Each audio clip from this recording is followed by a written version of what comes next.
Մի համեստ սպասուհի աշխատանքի է անցնում առանձնատանը, դստեր ապագան ապահովելու համար։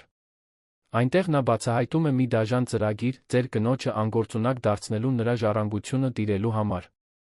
Այն, ինչ նա անում է հետո, փոխում է ոչ միայն մեկ կյանք, այլ մի ամբողջ ընտանիքի ճակատագիրը։ Եթե այս պատմությունը ձեզ հետաքրքրեց, մի մոռացեք բաժանորդագրվել մեր ալիքին, ասեք մեզ, թե որ քաղաքից եք դիտում մեզ, շարունակում ենք։ Խոստանում եմ, որ սա լինելու է լավագույն պատմությունը, որ երբեք կլսեք ձեր կյանքում։ Մարիամ Շնորհքյանը միշտ հավատացել է, որ կյանքը յուրաքանչյուր մարդու համար ունի իր նպատակը, նույնիսկ երբ այդ նպատակը թաքնված էր թվում այդքան դժվարությունների հետում։ 46 տարեկանում նա իր դեմքին կրում էր նրանց հետքերը, ովքեր շատ վաղուց էին ճանաչել աշխատանքի ծանրությունը։ Նրա կոշտացած ձեռքերը պատմություններ էին պատմում, որոնք նրա ձայնը երբեք ամբողջությամբ չէր բացահայտի։ Սյունիքի մարզի մի փոքրիկ քաղաքում ծնված Շնորհքը, ինչպես բոլորն էին նրան անվանում, վաղուց սովորել էր, որ արժանապատվությունը ոչ թե այն է, ինչ ունես, այլ այն, թե ինչպես ես ապրում։ 17 տարեկանից, երբ նա լքեց ծնողական տունը, որպես տնային աշխատող աշխատելու համար, նա իր ուղին կառուցեց քար առ քար։ Յուրաքանչյուր տուն, որտեղ նա աշխատել է, յուրաքանչյուր ընտանիք, որին ծառայել է, քայլ էր դեպի այն մեծ երազանքը, որը նա պահում էր իր սրտում, ապահովելու, որ իր դուստրը՝ Լիլիթը, ունենա այլ ապագա։ Ապագա, դիպլոմներով, հնարավորություններով, ընտրություններով, որոնք ինքը երբեք չի ունեցել։ Լիլիթը նրա ամենամեծ հպարտությունն էր։ 23 տարեկանում երիտասարդ կինը սովորում էր բուժքույրական գործի 4-րդ կուրսում, Երանի մասնավոր համալսարաններից մեկում։ Ամսական վարձը կլանում էր Շնորհքի աշխատավարձի գրեթե ամբողջը, բայց նա երբեք չէր բողոքում։ Նա աշխատում էր կիրակից կիրակի, խնայում էր յուրաքանչյուր կոպեկ, հրաժարվում էր ցանկացած շքեղությունից, որը կարող էր վտանգել դստեր երազանքը։ Երբ Լիլիթը կիրակի օրերին զանգահարում էր, ոգորված, պատմելով անատոմիայի դասերի կամ հիվանդանոցում պրակտիկայի մասին, Շնորհքը զգում էր, որ ամեն ինչ արժե դրան։ Հենց այդ հեռախոսազրույցներից մեկի ժամանակ ամեն ինչ սկսեց փոխվել։ Շնորհքը իր ամսական հանգստի օրն էր, նստած փոքրիկ սենյակում, որը նա կիսում էր երկու այլ սպասուհիների հետ Երանի արևելյան թաղամասի մի պարզ հյուրատանը։ Հեռախոսը զանգահարեց, Լիլիթի անունը լուսավորեց էկրանը։ Մայրիկ, նորություն ունեմ, դստեր ձայնը տարբեր էր թվում, խառնելով ոգորությունն ու անհանգստությունը։ Աշխատանքի տեղի մասին իմացա։ Դա շատ մեծ տուն է, հարավային թաղամասում։ Աշխատավարձը գրեթե կրկնակի է, քան դուք հիմա եք ստանում, նույնիսկ բնակարան ու սնունդ է առաջարկում։ Շնորհքը զգաց, թե ինչպես է սիրտը արագանում։ Աշխատավարձի կրկնապատկումը նշանակում էր անվտանգություն։ Նշանակում էր, որ Լիլիթը կարող էր ավարտել ուսումը, առանց նրա կրկնակի հերթափոխեր անելու։ Նշանակում էր, հավանաբար, մի փոքր հանգստություն, երկար տարիների պայքարից հետո։ Ինչպես իմացար այդ թափուր տեղի մասին, աղջիկս, հարցրեց Շնորհքը, արդեն պատկերացնելով, որ կարոր մանրուք կար։ Համալսարանի մի ընկերուհի պատմեց ինձ։ Տիրուհին շատ պահանջկոտ է, ասում են։ Բայ։ Աշխատավարձը փոխհատուցում է։ Ես արդեն խոսել եմ պատասխանատու անձի հետ, նրանք ուզում են ձեզ հանդիպել վաղը։ Հաջողվեց հարցազրույց նշանակել։ Մայրիկ, կարծում եմ, որ սա կարող է լինել այն հնարավորությունը, որին սպասում էինք։ Այդ գիշեր Շնորհքը քիչ քնեց։ Սպասումներն ու վախերը խառնվել էին նրա մտքում։ Նա գիտեր, որ ծանր աշխատանքը խնդիր չէր։ 29 տարվա փորձը նրան պատրաստել էր ցանկացած տնային մարտահրավերի։ Բայց Լիլիթի ձայնի մեջ մի բան կար, մի նուրբ տատանում, որը նրան անհանգիստ էր դարձնում։ Այնուամենայնիվ, նա չէր կարող վատնել նման հնարավորություն։ Հաջորդ առավոտ նա հագավ իր լավագույն հագուստը, սպիտակ, արթուկած վերնաշապիկս, լավ արթուկած տաբատ։ Մազերը հավաքեց պարզ հանգույցով, հյուրատնից դուրս եկավ առավոտյան ժամը 7-ից առաջ։ Հասցեն արաբկիրում էր, մի բարձրակարգ թաղամաս, որը նա ճանաչում էր միայն տեսողությամբ։ Նա նստեց երկու ավտոբուս իջավ երկաթյա, նախշազարդ դարպասի դիմաց։ Դրա հետում 3 հարկանի առանձնատուն էր, անթերի այգիների քարե շատրվանի մեջ, որից բյուրեղյա ջուր էր հորթում։ Շնորհքը խորը շունչ քաշեց, զանգահարեց։ Ինտերկոմը ճռճռաց, մի կնոջ ձայն, սառը ուղիղ, հրամայեց նրան ներս մտնել։ Դարպասը ինքնաբերաբար բացվեց, նա քայլեց պորտուգալական քարերով ճանապարհով մինչ գլխավոր դուռը։ Նույնիսկ նախքան նորից զանգելը, դուռը բացվեց։ Նրա առջ կանգնած էր մի բարձրահասակ կին, կատարյալ հարթեցված շիկահեր մազերով, հագած բեժ դերձակային կոստյում, որից ճառագում էր նրբագեղությունն ու ուժը։ Նրա կապույտ աչքերը շնորհքին վերից վար ուսումնասիրեցին, արագ անողոք գնահատականով։ Դուք պետք է Մարիամ Շնորհքյանը լինեք, ձայնը վերահսկվող էր, բայց կրում էր գերակայության տոն, որը Շնորհքը անմիջապես ճանաչեց։ Ես Վերոնիկա Թավարյանն եմ։ Ներս արիք։ Շնորհքը մտավ մարմարյա միջանցք, որտեղ հսկայական ջահ էր կախված բարձր առաստաղից։ Տան յուրաքանչյուր մանրուք ճառագում էր հարստություն, պատերին կախված նկարները, բյուրեղյա ծաղկամանները, թանկարժեք օծանելիքի հոտը, որը ներծծում էր օդը։ Վերոնիկան չխնդրեց նրան նստել։ Նրանք կանգնած մնացին, մինչ պոտենցիալ տիրուհին հարցեր էր շախ տալիս։ Քանի տարվա փորձ ունեք։ Ֆրանսի։ Ական ուտեստներ պատրաստել գիտեք։ Ծերերին խնամել եք։ Առողջական խնդիրներ ունեք, որոնք կարող են խանգարել աշխատանքին։ Շնորհքը յուրաքանչյուր հարցի պատասխանեց հանգիստ անկեղծ։ Այո, նա ուներ 29 տարվա փորձ։ Ֆրանսիական խոհանոց չգիտեր, բայց արագ էր սովորում։ Նա նախկինում խնամել էր ծերերին այլ տներում ուներ երաշխավորագրեր։ Նրա առողջությունը լավ էր, նա պատրաստ էր անմիջապես սկսել։ Վերոնիկան ձեռքերը կրծքին խաչեց մի քանի վայրկյան Շնորհքին ուսումնասիրեց, նախքան խոսելը։ Պետք է հենց հիմա պարզ դարձնեմ, թե ինչպես են այստեղ գործերը։ Այս տունը շատ բարձր չափանիշներ ունի։ Ես չեմ հանդուրժում անփութություն, ուշացումներ կամ հարցեր։ Դուք կաշխատեք առավոտյան 6-ից մինչ երեկոյան 9 ճաշի ընդմիջմամբ։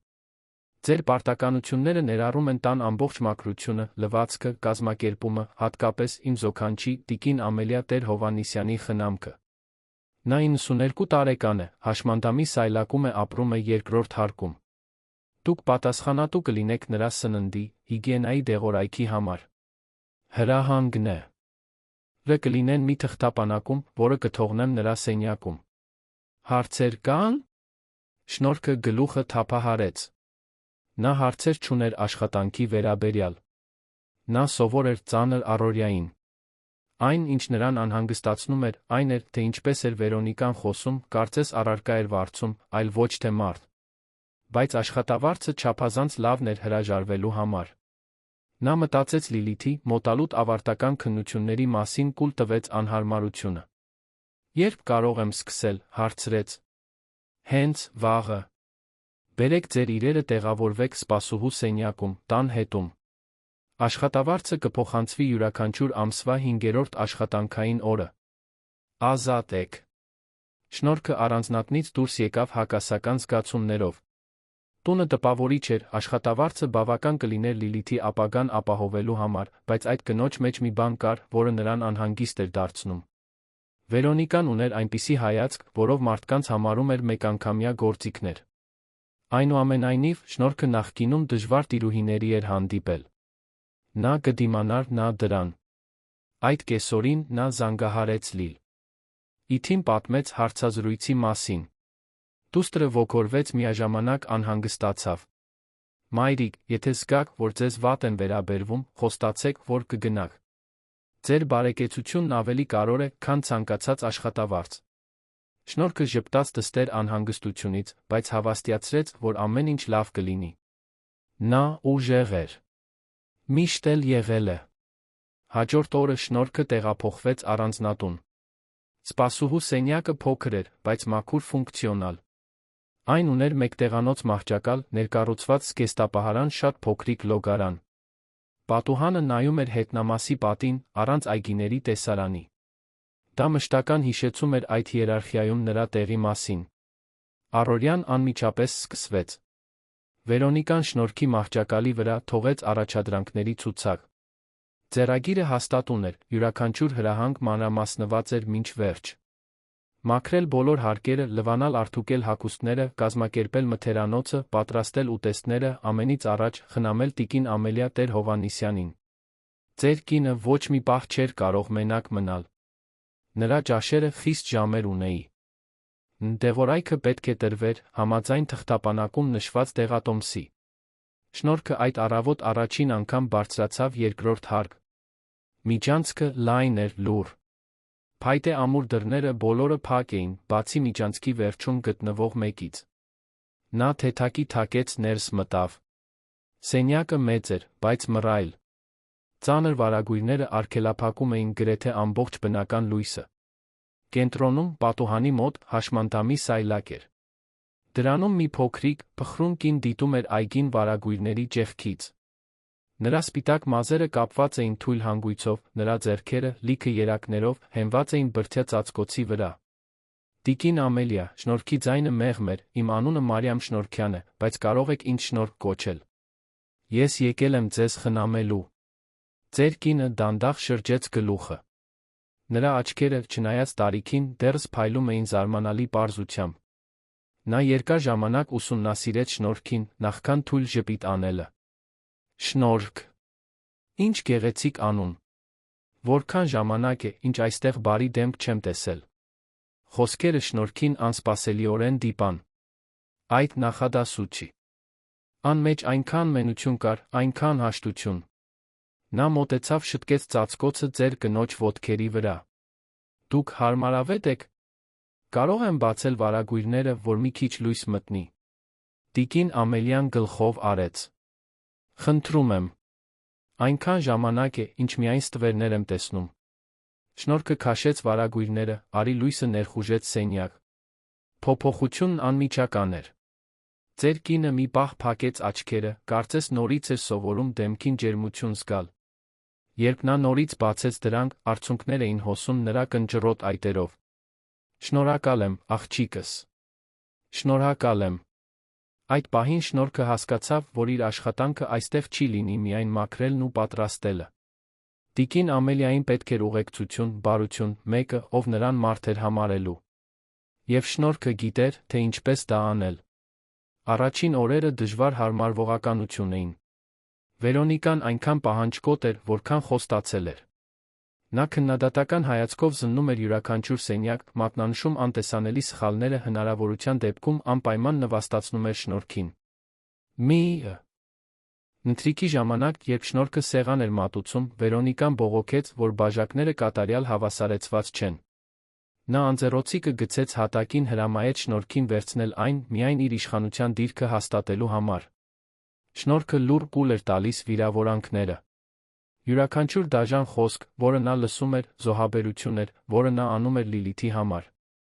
Գիշերը, երբ նա վերջապես հանգիստ էր գտնում հետի փոքրիկ սենյակում, մեղմորեն լաց էր լինում, թույլ տալով, որ արցունքները թրջեն բարձը։ Բայց ամեն առավոտ նա արթնանում էր, լվանում դեմքը նորից սկսում։ Որովհետև նա ուժեղ էր։ Որովհետև նա նպատակ ուներ։ Միակ մխիթարությունը շնչահեղձող առօրյայի մեջ տիկին Ամելիան էր։ Ձեր կինը դարձավ նրա վստահելի ընկերուհին։ Ամենօրյա խնամքի ընթացքում նրանք երկար զրուցում էին։ Ամելիան պատմում էր իր երիտասարդության մասին, թե ինչպես էր հանդիպել իր ամուսնուն, պարոն Գիլբերտ տեր Հովհաննիսյանին, Երանի մարզի մի պարահանդեսում։ Նա տեքստիլ գործարանի սեփականատեր էր, իսկ նա փոքր արտրականի դուստր։ Նրանց սերը անմիջական ճշմարիտ էր։ Նրանք ամուսնացան, երիտասարդ, միասին կառուցեցին կայսրություն։ Գիլբերտը լավ մարդ էր, ասում էր Ամելիան, կարոտից փայլող աչքերով։ Աշխատասեր, ազնիվ, նվիրված ընտանիքին։ Երբ նա մահացավ 5 տարի առաջ, իմ մի կտորը տարավ իր հետ։ Բայց ինձ թողեց մեր որդուն, Էդուարդին։ Կամ գոնե թողեց այն, ինչ նա նախկինում էր։ Ամելիայի ձայնի տխրությունը շոշափելի էր, երբ նա խոսում էր որդու մասին։ Էդուարդը, նրա խոսքերով, քնքուշ ուշադիր երիտասարդ էր։ Նա ամեն շաբաթ այցելում էր մորը, ծաղիկներ էր բերում, ժամերով զրուցում էին։ Բայց ամեն ինչ փոխվեց, երբ նա հանդիպեց Վերոնիկային։ Սկզբում Ամելիան ուրախ էր ամուսնությունից։ Վերոնիկան գեղեցիկ էր, կրթված, հարմար էր թվում որդու համար։ Բայց աստիճանաբար նրա իրական դեմքը սկսեց երալ։ Նա հեռացրեց որդուս ինձնից, Ամելիան խոստովանեց մի կեսօր, մինչ Շնորհքը կարգի էր բերում բարձերը։ Նա համոզեց նրան, որ ես հիվանդ եմ, շփոթված, որ հատուկ խնամքի կարիք ունեմ։ Այցելությունները նվազեցին։ Նա զանգում է, բայց Վերոնիկան միշտ պատասխանում է ասում, որ ես քնած եմ կամ անբարեհամբույր։ Արդեն ամի սներ է, ինչ Էդուարդին անձամբ չեմ տեսել։ Շնորհքը աճող վրդովմունք էր զգում յուրաքանչյուր պատմությունից։ Ինչպես կարող էր մայրը մեկուսացվել իր սեփական որդուց այսպես։ Բայց նա իշխանություն չուներ փոխելու իրավիճակը։ Նա ընդամենը սպասուհի էր։ Նրա դերը խնամելն ու լռելն էր։ 2 շաբաթ անց Շնորհքը սկսեց նկատել մի անհանգստացնող բան։ Տիկին Ամելիան այլ էր։ Որոշ օրեր նա արթնանում էր ավելի շփոթված, քնկոտ, դժվարությամբ արտահայտվելով։ Մյուս օրերին նա լիովին պարզամիտ էր թվում, կարծես ոչինչ սխալ չէր։ Փոփոխությունը տարօրինակ էր անիմաստ։ Մի առավոտ, Ամելիայի դեղերը պատրաստելիս համաձայն թղթապանակի հրահանգների, Շնորհքը նկատեց, որ դեղերից մեկի չափաբաժինը փոխվել է։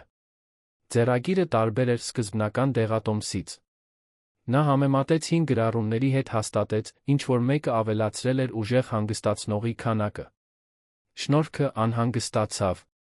Արդյոք դա բժշկական սխալ էր։ Կամ միտումնավոր բան։ Նա վստահ չէր, բայց այն զգացումը, որ ինչ-որ բան սխալ էր, աճում էր ամեն օր։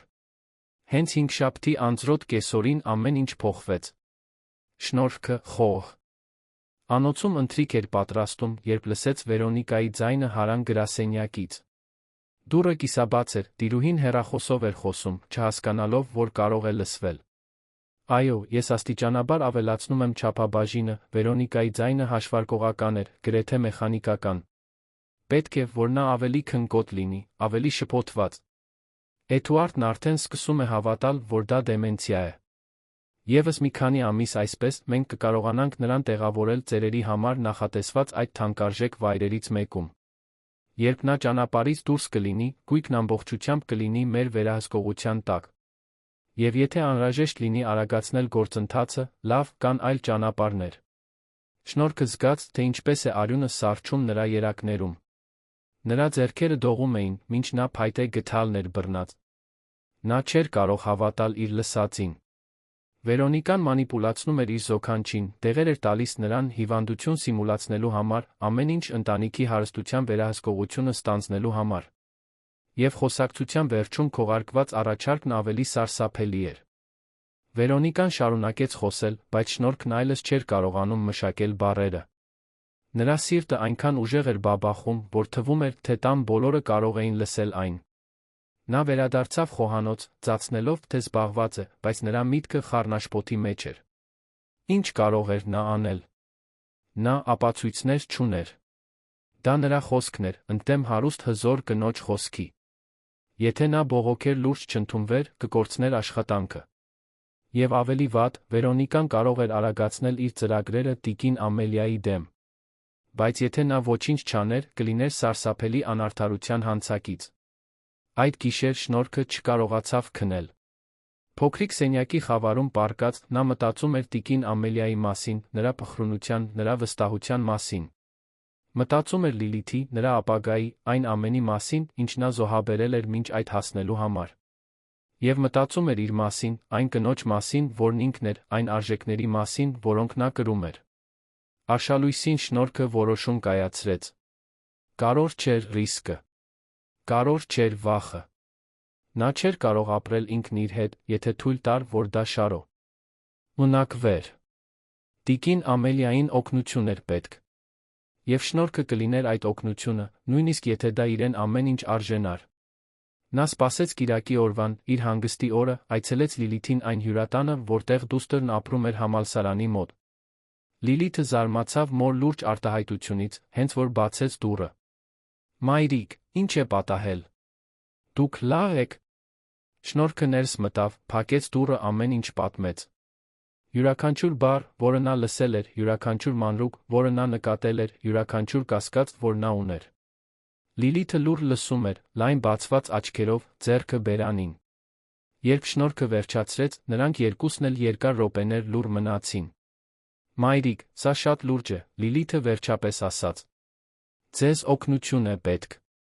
Դուք չեք կարող միայնակ դրան դիմակայել։ Գիտեմ, աղջիկս։ Բայց չգիտեմ, թե որտեղից սկսեմ։ Ապացույցներ չունեմ։ Դա իմ խոսքն է, ընդդեմ նրա խոսքի։ Լիլիթը մի պահ մտածեց, ապա վեր կացավ։ Սպասեք այստեղ։ Ես ինչ-որ մեկին կզանգահարեմ։ Նա դուրս եկավ սենյակից մի քանի րոպե անց վերադարձավ վճռական արտահա։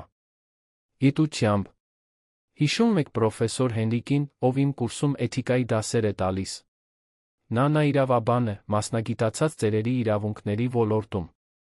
Ես բացատրեցի իրավիճակը, նա ուզում է ձեզ հետ խոսել։ Մենք կարող ենք հենց հիմա գնալ նրա գրասենյակ։ Շնորհքը, հույսի մի շող զգաց։ Միգուցե ելք կար։ Միգուցե արդարությունը կարող էր հաստատվել։ Նրանք նստեցին ավտոբուս կես ժամ անց գտնվում էին քաղաքի կենտրոնում գտնվող մի փոքրիկ գրասենյակում։ Պրոֆեսոր Հենրիկը միջին տարիքի մարդ էր, մոխրագույն մազերով բարի հայացքով։ Նա շնորհքին ընդունեց հարգանքով ուշադրությամբ մի բան, որը նա շաբաթներ շարունակ չէր ստացել։ Տիկին Մարիամ Շնորհքյան, սկսեք սկզբից։ Ես ուզում եմ ամեն ինչ լսել։ Շնորհքը կրկնեց պատմությունը, այս անգամ ավելի մանրամասն։ Պրոֆեսորը գրառումներ էր անում, երբեմն ընդհատում էր, հատուկ հարցեր տալու համար։ Երբ նա վերջացրեց, պրոֆեսորը խորը հոգոց հանեց թիկնեց աթոռին։ Իրավիճակը լուրջ է, բայց ոչ անլուծելի։ Մեզ անհրաժեշտ են կոնկրետ ապացույցներ։ Միայն ձեր վկայությունը բավարար չի լինի դատարանում։ Մեզ անհր Անհրաժեշտ են ֆիզիկական ապացույցներ, ձայնագրություններ, փաստաթղթեր։ Եվ մենք պետք է կապ հաստատենք տուժողի որդու հետ։ Նա իրավունք ունի իմանալու, թե ինչ է կատարվում։ Բայց ինչպես, հարցրեց Շնորհքը, հուսահատված։ Ես ընդամենը սպասուհի եմ։ Ես ոչինչի հասանելիություն չունեմ։ Եթե նա կասկածի ինձ, կհեռացնի ինձ կամ ավելի վատ։ Պրոֆեսորը մի պահ մտածեց։ Եկեք պլան կազմենք։ Նախ, դուք պետք է ամեն ինչ զգուշորեն փաստագրեք։ Լուսանկարեք դեղերի շշերը, հատկապես դոզաները։ Եթե կարող եք, մի նմուշ պահեք առանձին շշում։ Գրի առեք ամեն ինչ, ինչ կլսեք։ Եվ ամենակարևորը, մենք պետք է գտնենք Էդուարդ Տեր Հովհաննիսյանին, նրան բերենք իրավիճակի իրականությանը։ Ինչպես գտնենք նրան, հարցրեց Լիլիթը։ Դա թողեք ինձ։ Ես կհետաքննեմ։ Մինչ այդ, տիկին Շնորհք, դուք պետք է շատ զգույշ գործեք։ Մի առերեսվեք Վերոնիկայի հետ։ Մի տվեք նշաններ, որ ինչ-որ բան գիտեք։ Շարունակեք ձեր առօրյան նորմալ հավաքեք այն, ինչ կարող եք։ Ես այստեղ կլինեմ, ձեզ յուրաքանչյուր քայլում ուղղորդելու համար։ Շնորհքը այդ գրասենյակից դուրս եկավ վախի վճռակա։ Նության խառնուրդով։ Ճանապարհը հեշտ չէր լինի։ Բայց նա այլս մենակ չէր։ Նա ուներ Լիլիթը, ուներ պրոֆեսոր Հենրիկը, ուներ այն համոզմունքը, որ ճիշտ բան էր անում։ Հաջորդ օրերին Շնորհքը դարձավ լուռ լրտես։ Նա լուսանկարում էր դեղերը, երբ հնարավորություն էր լինում, գրի էր առնում պատահականորեն լսած խոսակցությունները, ամեն ինչ պահում էր մի փոքրիկ տետրում, որը թաքցնում էր ներքնակի երեսի տակ։ Վերոնիկան շարունակում էր իր ամենօրյա նվաստացումները, բայց հիմա Շնորհքը դրանք տանում էր այլ նպատակով։ Յուրաքանչյուր վիրավորանքս մեկ պատճառ էր ճշմարտությունը բացահայտելու համար։ Տիկին Ամելիան, առանց իմանալու ամեն ինչի մասին, շարունակում էր իր ցավերը խոստովանել։ Կարոտում եմ որդուս, Շնորհք։ Երբեմն մտածում եմ, որ իրականում խելագարվում եմ։ Օրեր կան, որ չեմ կարողանում ճիշտ մտածել, չեմ կարողանում հիշել բաներ։ Արդյոք ես իսկապես կորցնում եմ խելքս։ Շնորհքը ամուր բռնում էր ձեր կնոջ ձեռքը։ Դուք չեք խելագարվում, տիկին Ամելիա։ Եվ ձեր որդին ձեզ չի մոռացել։ Նա կվերադառնա։ Ես խոստանում եմ։ Դա համարձակ խոստում էր, բայ։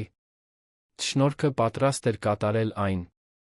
Պրոֆեսոր Հենրիկը պարբերաբար զանգահարում էր, թարմացումներ տալու համար։ Նա պարզել էր, որ Էդուարդը ամեն օր աշխատում էր Մաշտոցի պողոտայի մի գրասենյակում։ Նա չէր ճանապարհորդում, ինչպես Վերոնիկան միշտ պնդում էր։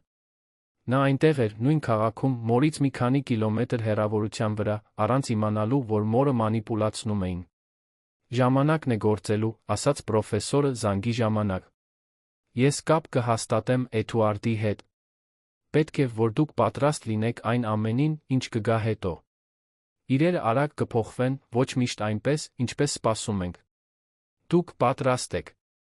Շնորհքը փակեց աչքերը, մտածեց այն ամենի մասին, ինչ նա անցել էր։ Մտածեց այն փոքրիկ քաղաքի մասին, որտեղ ծնվել էր, մոր ձեռքերի մասին, որոնք լվանում էին հագուստը լվացքի տաշտակում, առաջին աշխատանքի մասին, որը նա ստացել էր դեռահաս տարիքում։ Մտածեց Լիլիթի մասին, այն օրվա մասին, երբ նա իր նորածին դստերը բռնել էր ձեռքերում երդվել, որ նրան ավելի լավ ապագա կտա։ Մտածեց տիկին Ամելիայի մասին, այն արժանապատիվ կնոջ մասին, ով արժանի էր իր վերջին տարիներն անցկացնել խաղաղությամբ սիրով։ Այո, պրոֆեսոր Հենրիկ։ Ես պատրաստ եմ։ Էդուարդ Տեր-Հովհաննիսյանը գտնվում էր իր գրասենյակում, Մաշտոցի պողոտայի արտրային շենքի 23-րդ հարկում, երբ հեռախոսը զանգահարեց։ Սովորական երեքշաբթի էր, լի հանդիպումներով, հաշվետվություններով, կորպորատիվ որոշումներով։ 42 տարեկանում նա արդյունավետորեն կառավարում էր տեքստիլ ընկերությունը, որը նրա հայրը կառուցել էր տասնամյակներ առաջ։ Բիզնեսը ծաղկում էր նրա ղեկավարությամբ, բայց նա գիտեր, որ իրական արժանիքը իր հորն էր, Գիլբերտ Տեր-Հովհաննիսյանին, մի ազնիվ մարդու, ով միշտ ընտանիքը դրել էր առաջին տեղում։ Հոր մահը 5 տարի առաջ հսկայական դատարկություն էր թողել Էդուարդի կյանքում։ Նա փորձում էր լրացնել այդ դատարկությունը, նվիրվելով աշխատանքին վստահելով Վերոնիկային մորը խնամելու համար։ Ի վերջո, նրա կինը միշտ պնդում էր, որ տիկին Ամելիան լավ է, բայց հոգնած շփոթված, մշտական հանգստի կարիք ունի։ Էդուարդի զանգերը հաճախակի էին, բայց Վերոնիկան միշտ պատասխանում էր, ասելով, որ զոքանչը քն ած է կամ անբարեհամբույր։ Ամիսներն անցնում էին, անձնական այցելությունները դառնում էին ավելի ու ավելի հազվադեպ։ Ալո Էդուարդ Տեր-Հովհաննիսյան, նա պատասխանեց, աչքերը չկտրելով համակարգչի աղյուսակից։ Պարոն Տեր-Հովհաննիսյան, բարի լույս։ Իմ անունը Հենրիկ Մանուկյան է։ Ես իրավաբան եմ, մասնագիտացած ծերերի իրավունքների ոլորտում։ Ինձ անհրաժեշտ է շտապ խոսել ձեզ հետ ձեր մոր, տիկին Ամելիա Տեր-Հովհաննիսյանի մասին։ Էդուարդը զգաց, թե ինչպես է ստամոքսը կծկվում։ Մայրս։ Ինչ է պատահել։ Նա լավ է։ Պարոն Տեր-Հովհաննիսյան, ավելի լավ կլինի անձամբ խոսենք։ Դա նուրբ հարց է, որը վերաբերում է նրա անվտանգությանը, բարեկեցությանը։ Կարող եք հանդիպել ինձ այսօր։ Շտապ է։ Իրավաբանի ձայնի լրջությունը ստիպեց Էդուարդին չեղարկել կեսօրվա բոլոր հանդիպումները։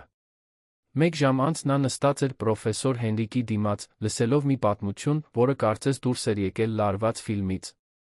Նա լուր լսում էր, բռունցքները սեղմած, մինչ իրավաբանը ներկայացնում էր շնորհքի հավաքած ապացույցները, դեղերի լուսանկարներ, փոփոխված դոզաներով, գր. առումներ գաղտնալսված խոսակցությունների մասին, սպասուհու մանրամասն վկայությունը Վերոնիկայի վարքագծի մասին։ Սա չի կարող ճիշտ լինել, մրմնջաց Էդուարդը, ձեռքերով շոշափելով դեմքը։ Վերոնիկան կարող է վերահսկող լինել, բայց սա… Մորս այսպես մանիպուլացնելը… Ես չեմ կարող հավատալ։ Պարոն Տեր-Հովհաննիսյան, հասկանում եմ ձեր անհավատալիությունը։ Բայց փաստերն այստեղ են։ Ձեր մայրը սխալ դեղեր է ստանում, դեմենցիայի պատկեր սիմուլացնելու համար։ Նպատակն է նրան ձեզնից հեռացնել, գույքի վերահսկողությունը ստանձնել, ի վերջո նրան հիվանդանոց տեղափոխել։ Մարիամ Շնորհքյանը վտանգել է իր աշխատանքը, սա բացահայտելու համար։ Նա կարող էր լուռ մնալ, բայց ընտրեց պաշտպանել ձեր մորը։ Էդուարդը զգաց զայրույթի, մեղքի տխրության խառնուրդ։ Ինչպես կարող էր թույլ տալ, որ դա պատահի։ Ինչպես չնկատեց նշանները։ Նա հիշեց վերջին անգամները, երբ փորձել էր այցելել մորը։ Վերոնիկան միշտ պատճառներ էր գտնում։ Ասում էր, որ զոքանչը քնած է, որ բժիշկը խորհուրդ էր տվել բացարձակ հանգիստ, որ այցելությունները նրան անհանգիստ էին դարձնում։ Նա, վատացել էր ամեն ինչին։ Կույր վստահել էր։ Ինչ կարող եմ անել, հարցրեց Էդուարդը, ձայնը վճռականությունից լի։ Պետք է անմիջապես նրան այնտեղից հանեմ։ Այնքան էլ պարզ չէ, բացատրեց իրավաբանը։ Եթե դուք հիմա գաք առանձնատուն ուղղակիորեն առերեսվեք Վերոնիկայի հետ, նա կարող է ոչնչացնել ապացույցները, պնդել, որ ամեն ինչ սուտ է, կամ, ավելի վատ, արագացնել իր ծրագրերը։ Մենք պետք է ռազմավարական լինենք։ Մեզ անհրաժեշտ են ավելի կոնկրետ ապացույցներ, վկաներ, ձայնագրություններ։ Եվ մենք պետք է դա անենք, առանց նրա կասկածելու։ Ինչպես, հարցրեց Էդուարդը, հուսահատված։ Պրոֆեսոր Հենրիկը թիկնեց աթոռին, մտածկոտ։ Գաղափար ունեմ, բայց դա ձեր կողմից մեծ քաջություն կպահանջի։ Դուք պետք է ներթափանցեք ձեր սեփական տուն, մոտիկից դիտեք իրավիճակը, հավաքեք ուղղակի ապացույցներ։ Բայց ոչ որպես որդի։ Որպես անծանոթ։ Էդուարդը հոնքերը կնճռեց։ Ինչպես է դա։ Վերոնիկան չի կարող իմանալ, որ դա դուք եք։ Մեզ քողարկում է պետք։ Մի ժամանակավոր ինքնություն, որը թույլ կտա ձեզ շրջել տանը, առանց կասկածներ առաջացնելու։ Ես արդեն մտածել եմ դրա մասին։ Մարիամ Շնորհքյանը կարող է օգնել։ Նա նշել է, որ Վերոնիկան վարորդ էր փնտրում։ Հինը հեռացվել էր անցյալ շաբաթ։ Եթե դուք հանդես գաք որպես թափուր աշխատատեղի թեկնածու, օգտագործելով կեղծ անուն այլ արտաքին, կարող եք մտնել տուն ամեն ինչ մոտիկից դիտել։ Էդուարդը լուռ մնաց, մշակելով առաջարկը։ Դա ռիսկային էր, բայց իմաստ ուներ։ Նա պետք է իր աչքերով տեսներ, թե ինչ է կատարվում։ Պետք է հաստատեր, թե արդյոք իր մորը իրականում մանիպուլացնում էին։ Եվ, ամենից առաջ, պետք է պաշտպաներ նրան։ Լավ, նա համաձայնեց։ Կանեմ այն, ինչ անհրաժեշտ է։ Երբ ենք սկսում։ Հենց այսօր։ Մարիամ Շնորհքյանը վաղը հանգստի օր կունենա։ Մենք կարող ենք հանդիպել նրա հետ մանրամասները պլանավորել։ Դուք պետք է փոխեք ձեր տեսքը, մազերը այլ կերպ կտրել, ակնոց գրել, հնարավոր է մորուք աճեցնել։ Եվ, իհարկե, ընդունել ձեր սովորականից լիովին տարբեր վարքագիծ։ Էդուարդը գլխով արեց։ Նա կաներ այդ ամենը ավելին։ Իր մոր համար։ Այն կնոջ համար, ով իրեն կյանք էր պարգել, ով իրեն մեծացրել էր սիրով նվիրումով։ Նա թույլ չէր տա, Վերոնիկան շարունակեր այդ դաժան ծրագիրը։ Հաջորդ օրը Էդուարդը հանդիպեց Շնորհքին քաղաքի կենտրոնում գտնվող մի զուսպ սրճարանում։ Դա առաջին անգամն էր, որ նրանք երկուսով անձամբ էին հանդիպում։ Շնորհքը նյարդային էր, սեղանի վրա ձեռքերը շարժելով։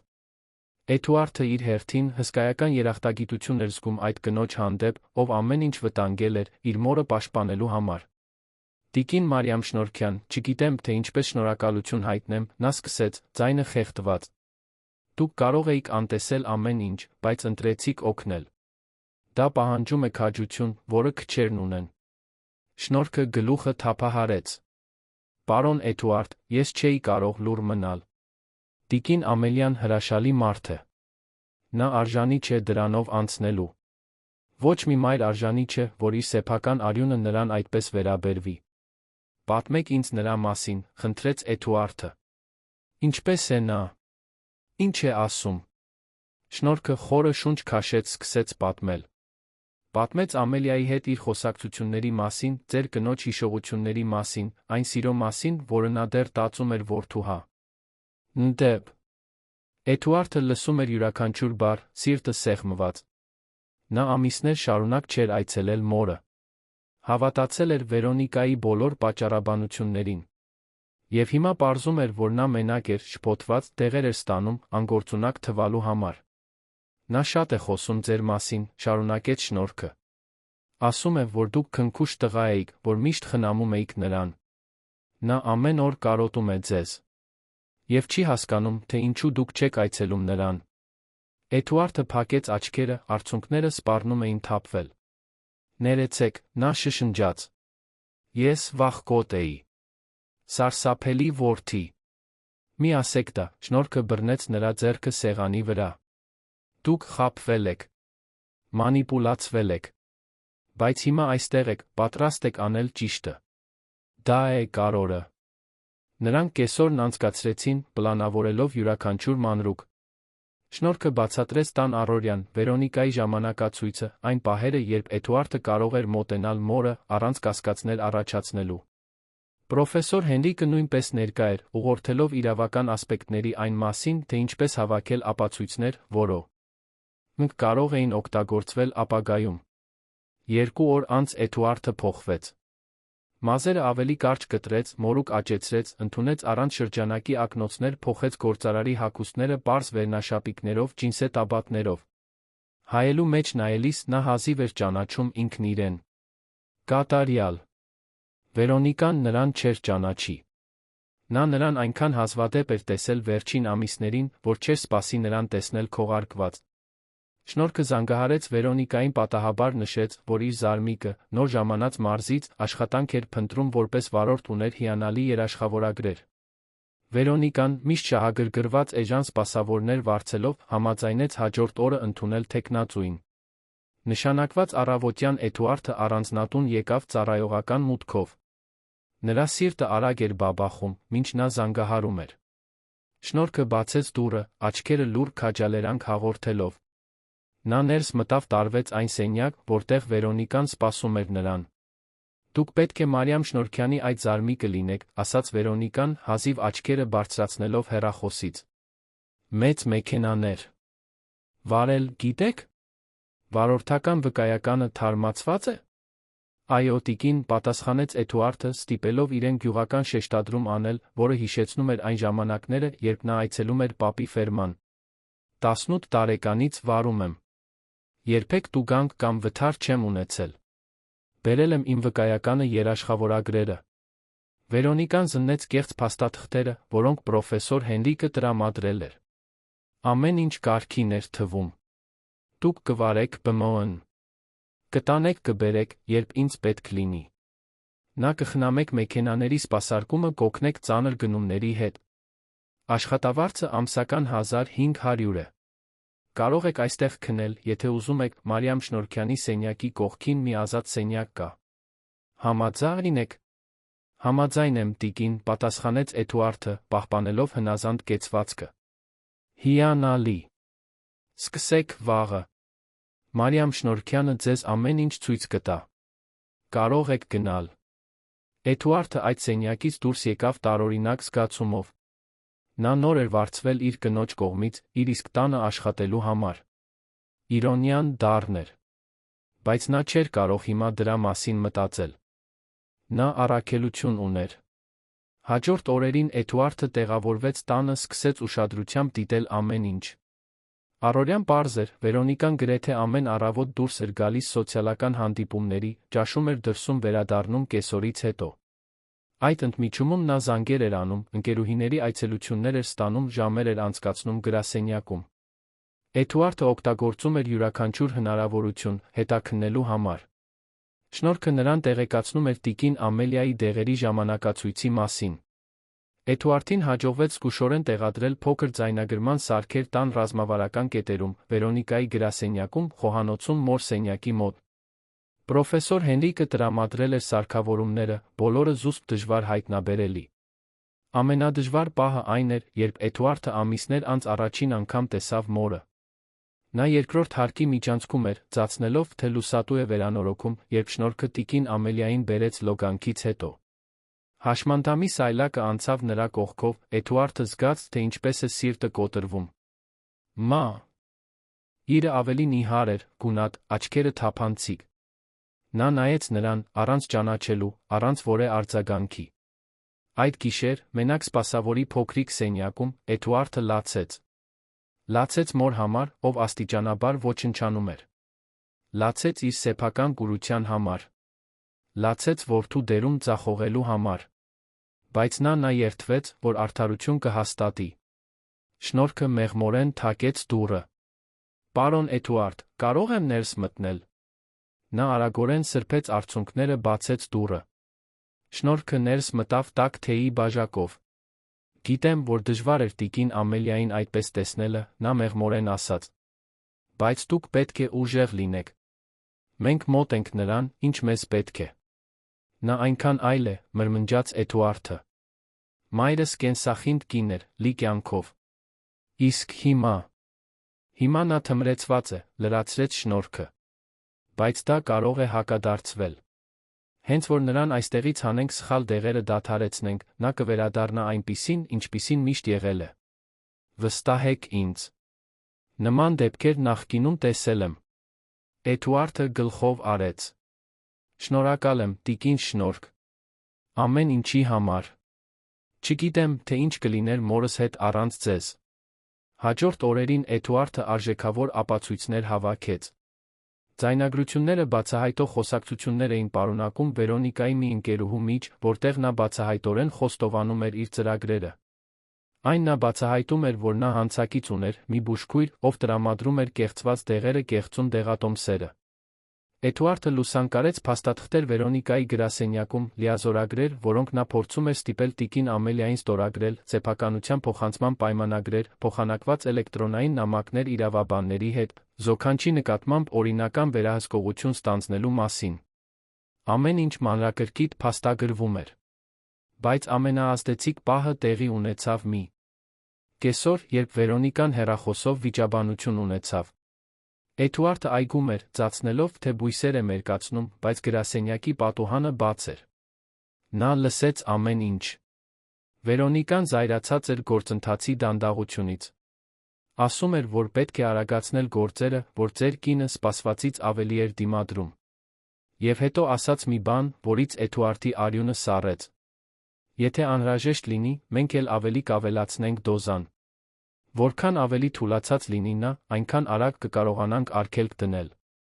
Եվ եթե նա չդիմանա, լավ, 92 տարեկան տիկինը կարող է ցանկացած պահի հեռանալ։ Ոչ ոք հարց չի տա։ Էդուարդը ստիպված էր իրեն զսպել, որ այդ պահին չներխուժեր գրասենյակ։ Զայրույթը, որը նա զգում էր, ճնշող էր։ Բայց նա գիտեր, որ պետք է հանգիստ մնար։ Պետք էր բոլոր ապացույցները, նախքան գործելը։ Այդ գիշեր նա գաղտնի հանդիպեց պրոֆեսոր Հենրիկի հետ, ցույց տվեց այն ամենը, ինչ հավաքել էր։ Իրավաբանը վերլուծեց յուրաքանչյուր փաստաթուղթ, յուրաքանչյուր ձայնագրություն, յուրաքանչյուր լուսանկար։ Մենք բավարար նյութ ունենք, նա եզրակացրեց։ Կարող ենք հիմա գործել։ Ես կապ կհաստատեմ իշխանությունների հետ, կպատրաստեմ դատական հայց։ Բայց պետք է, որ դուք պատրաստ լինեք։ Երբ մենք առերեսվենք Վերոնիկայի հետ, իրավիճակը կարող է շատ լարված լինել։ Ես պատրաստ եմ, հավաստիացրեց Էդուարդը։ Ինչ էլ որ անհրաժեշտ լինի։ Պլանը կազմվեց։ Հաջորդ օրը, այն ժամանակահատվածում, երբ Վերոնիկան տանը կլիներ, իշխանությունները կտեղեկացվեին։ Էդուարդը կբացահայտեր իր իսկական ինքնությունը, կներկայացներ ապացույցները, Վերոնիկան կառերեսվեր։ Բայց նրանք պետք է նա պաշտպանեին տիկին Ամելիային։ Շտապօգնության մեքենա կլիներ պատրաստ, նրան անմիջապես հիվանդանոց տեղափոխելու համար, որտեղ վստահելի բժիշկները կգնահատեին նրա վիճակը, կսկսեին դեղորայքից մաքրման գործընթացը։ Շնորհքը նյարդային էր առերեսման առավոտյան։ Նա գիտեր, որ իր կյանքը նույնպես կփոխվեր դրանից հետո։ Նա կարող էր կորցնել աշխատանքը, դատական հայց ներկայացվել դավադրության համար, բախվել Վերոնիկայի զայրույթին։ Բայց նա չէր զղջում։ Ամեն ինչ նորից կաներ։ Տիկին շնորհք, ասաց Էդուարդը նրան, նախքան ամեն ինչ սկսելը, անգ։ Ախ նրանից, թե ինչ կպատահի այսօր, ուզում եմ, որ իմանաք, որ մայրս ես հավերժ երախտապարտ կլինենք։ Դուք չեք տուժի, խոստանում եմ։ Ես կապահովեմ, որ դուք պաշտպանված լինեք, լավ խնամվեք։ Ես պարզապես ուզում եմ, որ տիկին Ամելիան լավ լինի, անկեղծորեն պատասխանեց շնորհքը։ Մնացածը կարևոր չէ։ Պահը եկավ։ Հինգշաբթի էր, մոտավորապես կեսօրից հետո ժամը 3-ին։ Վերոնիկան հյուրասենյակում էր, ստուգելով փաստաթղթեր, որոնք նա նախատեսում էր ստիպել զոքանչին ստորագրել այդ օրը։ Էդուարդը այգում էր, սպասելով ազդանշանին։ Շնորհքը երկրորդ հարկում էր տիկին Ամելիայի հետ, նրան ապահով հարմարավետ պահելով։ Էդուարդի հեռախոսը թրթռաց։ Դա պրոֆեսոր Հենրիկի հաղորդագրությունն էր։ Մենք գալիս ենք։ 2 րոպե։ Էդուարդը մտավ տուն, բարձրացավ աստիճաններով։ Թակեց տիկին Ամելիայի սենյակի դուռը, ներս մտավ։ Շնորհքը կանգնած էր հաշմանդամի սայլակի կողքին, բռնած ձեր կնոջ ձեռքը։ Էդուարդը մոտեցավ, հանեց քողարկման ակնոցները, ծնկի եկավ մոր առջ։ Մայրիկ, նա ասաց, ձայնը խեղդված։ Ես եմ, Էդուարդը։ Ամելիան մի քանի անգամ թարթեց աչքը։ Շփոթված։ Նրա աչքերը կանգ առան որդու դեմքին։ Դանդաղորեն սկսեց ճանաչումը։ Էդուարդ, նա շշնջաց։ Որդիս։ Դու եկար։ Այո, մայրիկ։ Ես եկել եմ քեզ տանելու։ Ես եկել եմ քեզ այստեղից հանելու։ Արցունքներ հոսեցին ձեր կնոջ դեմքով։ Նա բարձրացրեց դողդողուն ձեռքը, դիպավ Էդուարդի դեմքին։ Կարծում էի, որ մոռացել էիր ինձ, նա ասաց հեկեկանքների միջից։ Կարծում էի, որ այլս չես սիրում ինձ։ Երբեք, մայրիկ։ Երբեք։ Ես քեզ սիրում եմ ավելին, քան ամեն ինչ այս աշխարհում։ Եվ ես ամեն ինչ կշտկեմ։ Խոստանում եմ։ Այդ պահին նրանք լսեցին շտապ քայլեր միջանցքից։ Դուռը կտրուկ բացվեց, Վերոնիկան ներս մտավ, դեմքը կարմիր զայրույթից։ Ինչ է կատարվում այստեղ, նա բղավեց, նայելով շնորհքին Էդուարդին։ Ինչու՞։ Ես այս սենյակում։ Եվ ինչու՞։ Ես տիկին Ամելիայի հետ։ Էդուարդը դանդաղ վեր կացավ, շրջվեց, նրան դիմակայելու համար։ Բար, Վերոնիկա, նա ասաց, ձայնը հիմա ամուր հեղինակավոր։ Զարմացած ես ինձ տեսնելուց։ Վերոնիկան գունատվեց։ Նրա աչքերը լայն բացվեցին ցնցումից։ Էդուարդ, նա շշնջաց։ Ինչ։ Ինչպես։ Զարմացած ես, որ նոր վարորդը քո սեփական ամուսինն էր, Էդուարդը ասաց սարկազմով։ Կարծում էի, որ կլինես։ Վերոնիկան արագորեն փորձեց հավաքվել։ Չգիտեմ, թե ինչ ես կարծում, թե անում ես, բայց սա ծիծաղելի է։ Քողարկվել, սեփական տուն ներխուժել։ Դու խելագարվել ես։ Ոչ, Վերոնիկա։ Ով խելագարվել է, դու ես։ Մտածելով, որ կարող ես մանիպուլացնել մորս, թմրեցնել նրան, հեռացնել նրան ինձնից, գողանալ այն ամենը, ինչ հայրս կառուցել է։ Վերոնիկան մեկ քայլ հետ քաշվեց։ Դու չգիտես, թե ինչի մասին ես խոսում։ Քո մայրը հիվանդ է։ Նա դեմենցիա ունի։ Բժիշկները հաստատել են։ Սուտ է, Էդուարդը ասաց, հեռախոսը հանելով գրպանից։ Ես բոլոր ապացույցներն ունեմ այստեղ։ Ձեր խոսակցությունների ձայնագրություններ, կեղծված դեղերի լուսանկարներ, կեղծված փաստաթղթեր։ Ամեն ինչ։ Դու չես փախչի։ Վերոնիկան շուրջը նայեց, հուսահատված։ Նա տեսավ շնորհքին, տիկին Ամելիայի կողքին, հասկացավ։ Դու էիր, նա շշնջաց։ Քո բամբասող սպասուհին։ Դու կվճարես դրա համար։ Նա մեկ քայլ արեց դեպի շնորհքը, բայց Էդուարդը արգելափակեց ճանապարհը։ Մի համ։ Արձակվիր դիպչել նրան, նա ասաց ամուր։ Շնորհքը փրկել է մորս։ Նա հերոսուհի է։ Իսկ դու հանցագործ ես։ Այդ պահին նրանք լսեցին ձայներ ներքի հարկից։ Պրոֆեսոր Հենրիկը եկել էր երկու դատական պաշտոնյայի բժշկի ուղեկցությամբ։ Էդուարդը իջավ նրանց դիմավորելու, նրանց երկրորդ հարկ տանելու համար։ Վերոնիկան փորձեց փախչել, բայց կանգնեցվեց աստիճանների վրա։ Վերոնիկա Թավարյան, պրոֆեսորը պաշտոնապես ասաց, դուք ծանոթվում եք խոցելի ձեր անձի նկատմամբ բռնության, բժշկական փաստաթղթերի կեղծման յուրացման փորձի համար դատական հայցի մասին։ Այս իշխանություններն այստեղ են, ապահովելու տիկին Ամելիայի անվտանգությունը, իրականացնելու անհրաժեշտ հետաքննությունները։ Վերոնիկան փորձեց վիճել, բղավել, սպառնալ։ Բայց անօգուտ էր։ Ապացույցները անհերքելի էին։ Մինչ նրան տանում էին հարցաքննության, տիկին Ամելիան զգուշորեն տեղափոխվեց շտապօգնության մեքենա։ Էդուարդը բռնեց մոր ձեռքը հիվանդանոց տանող ողջ ճանապարհին։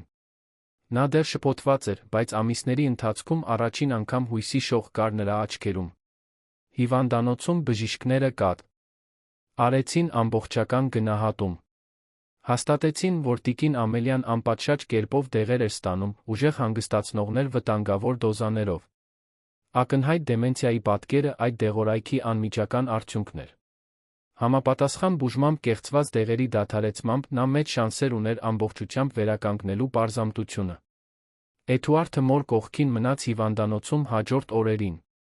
Նա խոսում էր նրա հետ, բռնում նրա ձեռքը, անվերջ ներողություն էր խնդրում նրան լքելու համար։ Եվ աստիճանաբար, օրեցօր, Ամելիան սկսեց վերադառնալ։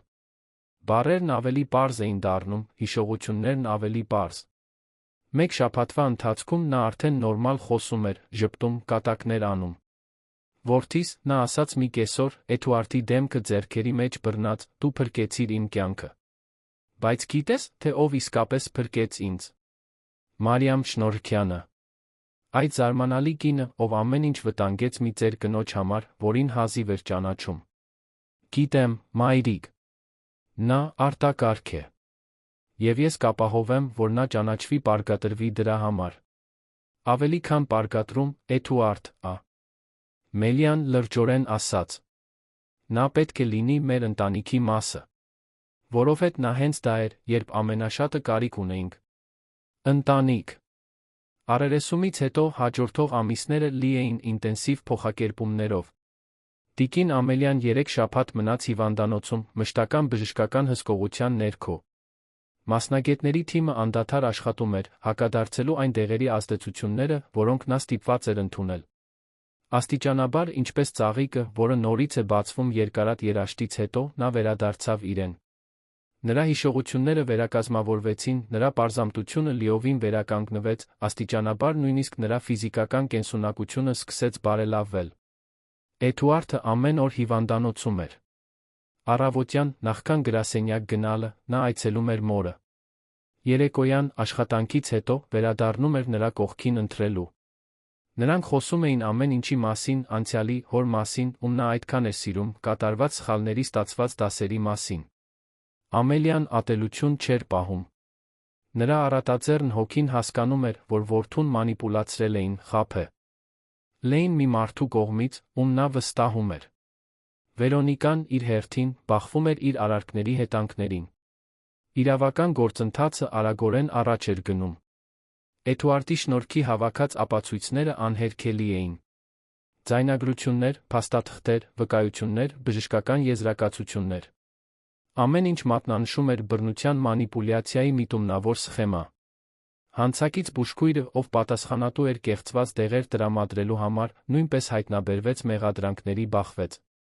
Դատական լսումները հաջորդում էին մեկը մյուսին, պատմությունը լայն արձագանք ստացավ տեղական լրատվամիջոցներում։ Թերթերն ու հեռուստահաղորդումները լուսաբանում էին դեպքը, որպես ծերերի նկատմամբ բռնության ցնցող օրինակ։ Շնորհքը ամեն ինչին հետում էր հեռվից, դեռս մշակելով իր արածի չափը։ Առանձնատանը տեղի ունեցած առերեսումից հետո նա վերադարձավ իր հին հյուրատուն, անվստահ ապագայի վերաբերյալ։ Պրոֆեսոր Հենրիկը հավաստիացրեց, որ նա իրավականորեն պաշտպանված է, ոչ մի հաշվեհարդար չի կարող նրան հասնել։ Բայց շնորհքը վախենում էր անհայտից։ Նա ուներ միայն իր համեստ խնայողությունները, այն համոզմունքը, որ ճիշտ բան էր արել։ Հենց Էդուարդն էր գնացել նրան տանելու։ Մի շաբաթ օրվա կեսօրին նա հայտնվեց հյուրատանը, դեմքին անկեղծ ժպիտով։ Տիկին Շնորհք, պետք է խոսեմ ձեզ հետ։ Կարող եք ինձ ուղեկցել։ Նա հետեց նրան, հետաքրքրված։ Նրանք մտան մեքենա, Էդուարդը մեքենա վարեց մինչ կենտրոն թաղամասի մի էլեգանտ բնակելի շենք։ Նրանք բարձրացան 10-րդ հարկ, նա բացեց մի լայն, լուսավոր, ճաշակով կահավորված բնակարանի դուռը։ Դա ձերն է, նա պարզապես ասաց։ Մայրս ես ուզում ենք, որ դուք արժանապատիվ տուն ունենաք։ Այս բնակարանը ձեր անունով է։ Ազատ ցանկացած բեռից։ Սա մեր նվերն է այն ամենի համար, ինչ դուք արեցիք։ Շնորհքը անխոս մնաց։ Նա շուրջը նայեց, տեսնելով ընդարձակ հյուրասենյակը, կահավորված խոհանոցը, երկու կոկիկ սենյակները։ Արցունքներ հոսեցին նրա դեմքով։ Ես չեմ կարող ընդունել դա, նա շշնջաց։ Դա չափազանց շատ է։ Դա չափազանց շատ չէ, Էդուարդը ամուր պատասխանեց։ Դա նվազագույնն է, ինչ մենք կարող ենք անել։ Դուք փրկեցիք մորս։ Եվ ավելին, ես ձեր օգնուտ։ Յան կարիքը կունենամ առաջիկա ամիսներին։ Երբ մայրս դուրս գրվի հիվանդանոցից, նա կվերադառնա առանձնատուն։ Բայց ես չեմ ուզում, որ սովորական աշխատողները խնամեն նրան։ Ես ուզում եմ մեկին, ով կսիրի նրան։ Մեկին, ում կարող եմ լիովին վստահել։ Կցանկանայի, որ դուք ընդունեիք տան կառավարչի մորս անձնական խնամողի պաշտոնը։ Արդար աշխատավարձով, ամբողջական արտոնություններով, այն բոլոր հարգանքով, որին դուք արժանի եք։ Շնորհքը չկարողացավ զսպել արցունքները։ Նրա ամբողջ կյանքում նա քրտնաջան աշխատել էր, նվաստացվել էր, թերագնահատվել էր, անտեսանելի էր համարվել։ Եվ հիմա, առաջին անգամ, ինչ-որ մեկը ճանաչում էր նրա արժեքը։ Դա պատիվ կլինի, նա ասաց, ձայնը խեղդված։ Պատիվ կլինի խնամել տիկին Ամելիային։ Երբ Լիլիթը լսեց նորությունը, նա ուրախությունից պայթեց։ Մայրիկ, դուք արժանի եք այս ամենին շատ ավելին, նա ասաց ամուր գրկելով շնորհքին։ Դուք միշտ եղել եք իմ հերոսուհին։ Հիմա ամբողջ աշխարհը գիտի դա։ Լիլիթի ավարտական քննությունները մոտենում էին։ Նա բուժքույրական գործի վերջին կիսամյակում էր, նրա ակադեմիական առա ջադիմությունը օրինակելի էր։ Էդուարդը, իմանալով երիտասարդ կնոջ պատմությունը շնորհքի պայքարը ուսման վարձը վճարելու համար, անպայման օգնեց։ Նա առաջարկեց ամբողջական կրթաթոշակ, որպեսզի Լիլիթը ավարտի դասընթացը առանց ֆինանսական անհանգստությունների։ Բացի այդ, նա ապահովեց վճարովի պրակտիկայի տեղ առաջին կարգի մասնավոր հիվանդանոցում։ Շնորհքը փորձեց հրաժարվել, ասելով, որ նրանք արդեն չափազանց շատ են արել, բայց Էդուարդը անդրդվելի էր։ Ձեր դուստրը առողջապահության ոլորտում հեռանկար է։ Նա արժանի է բոլոր հնարավորություններին։ Տիկին Ամելիան դուրս գրվեց հիվանդանոցից 3 շաբաթ անց։ Այն օրը, երբ նա վերադարձավ առանձնատուն, տունը տարբեր էր։ Շնորհքը համակարգել էր ամբողջական վերանորոգում։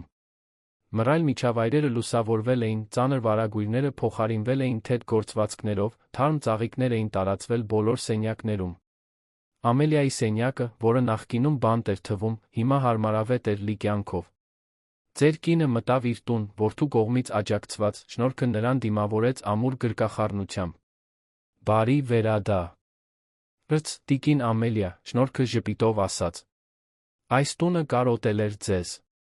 Ամելիան շուրջը նայեց, հուզված։ Կարծես նոր սկիզբ լինի, նա ասաց։ Եվ հենց դա է ինձ պետք։ Օրերն անցնում էին, առօրյան հաստատվեց։ Շնորհքը խնամում էր Ամելիային նվիրումով քնքշությամբ։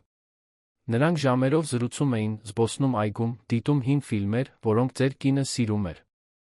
Էդուարդը ամեն օր այցելում էր մորը աշխատանքից հետո։ Նրանք միասին ընթրում էին, պատմություններ պատմում, ծիծաղում։ Մոր-որդու միջ հարաբերությունները, որոնք գրեթե ոչնչացվել էին, հիմա ավելի ուժեղ էին, քան երբևէ։ Բայց այդ տանը ծաղկում էր նա մի այլ բան։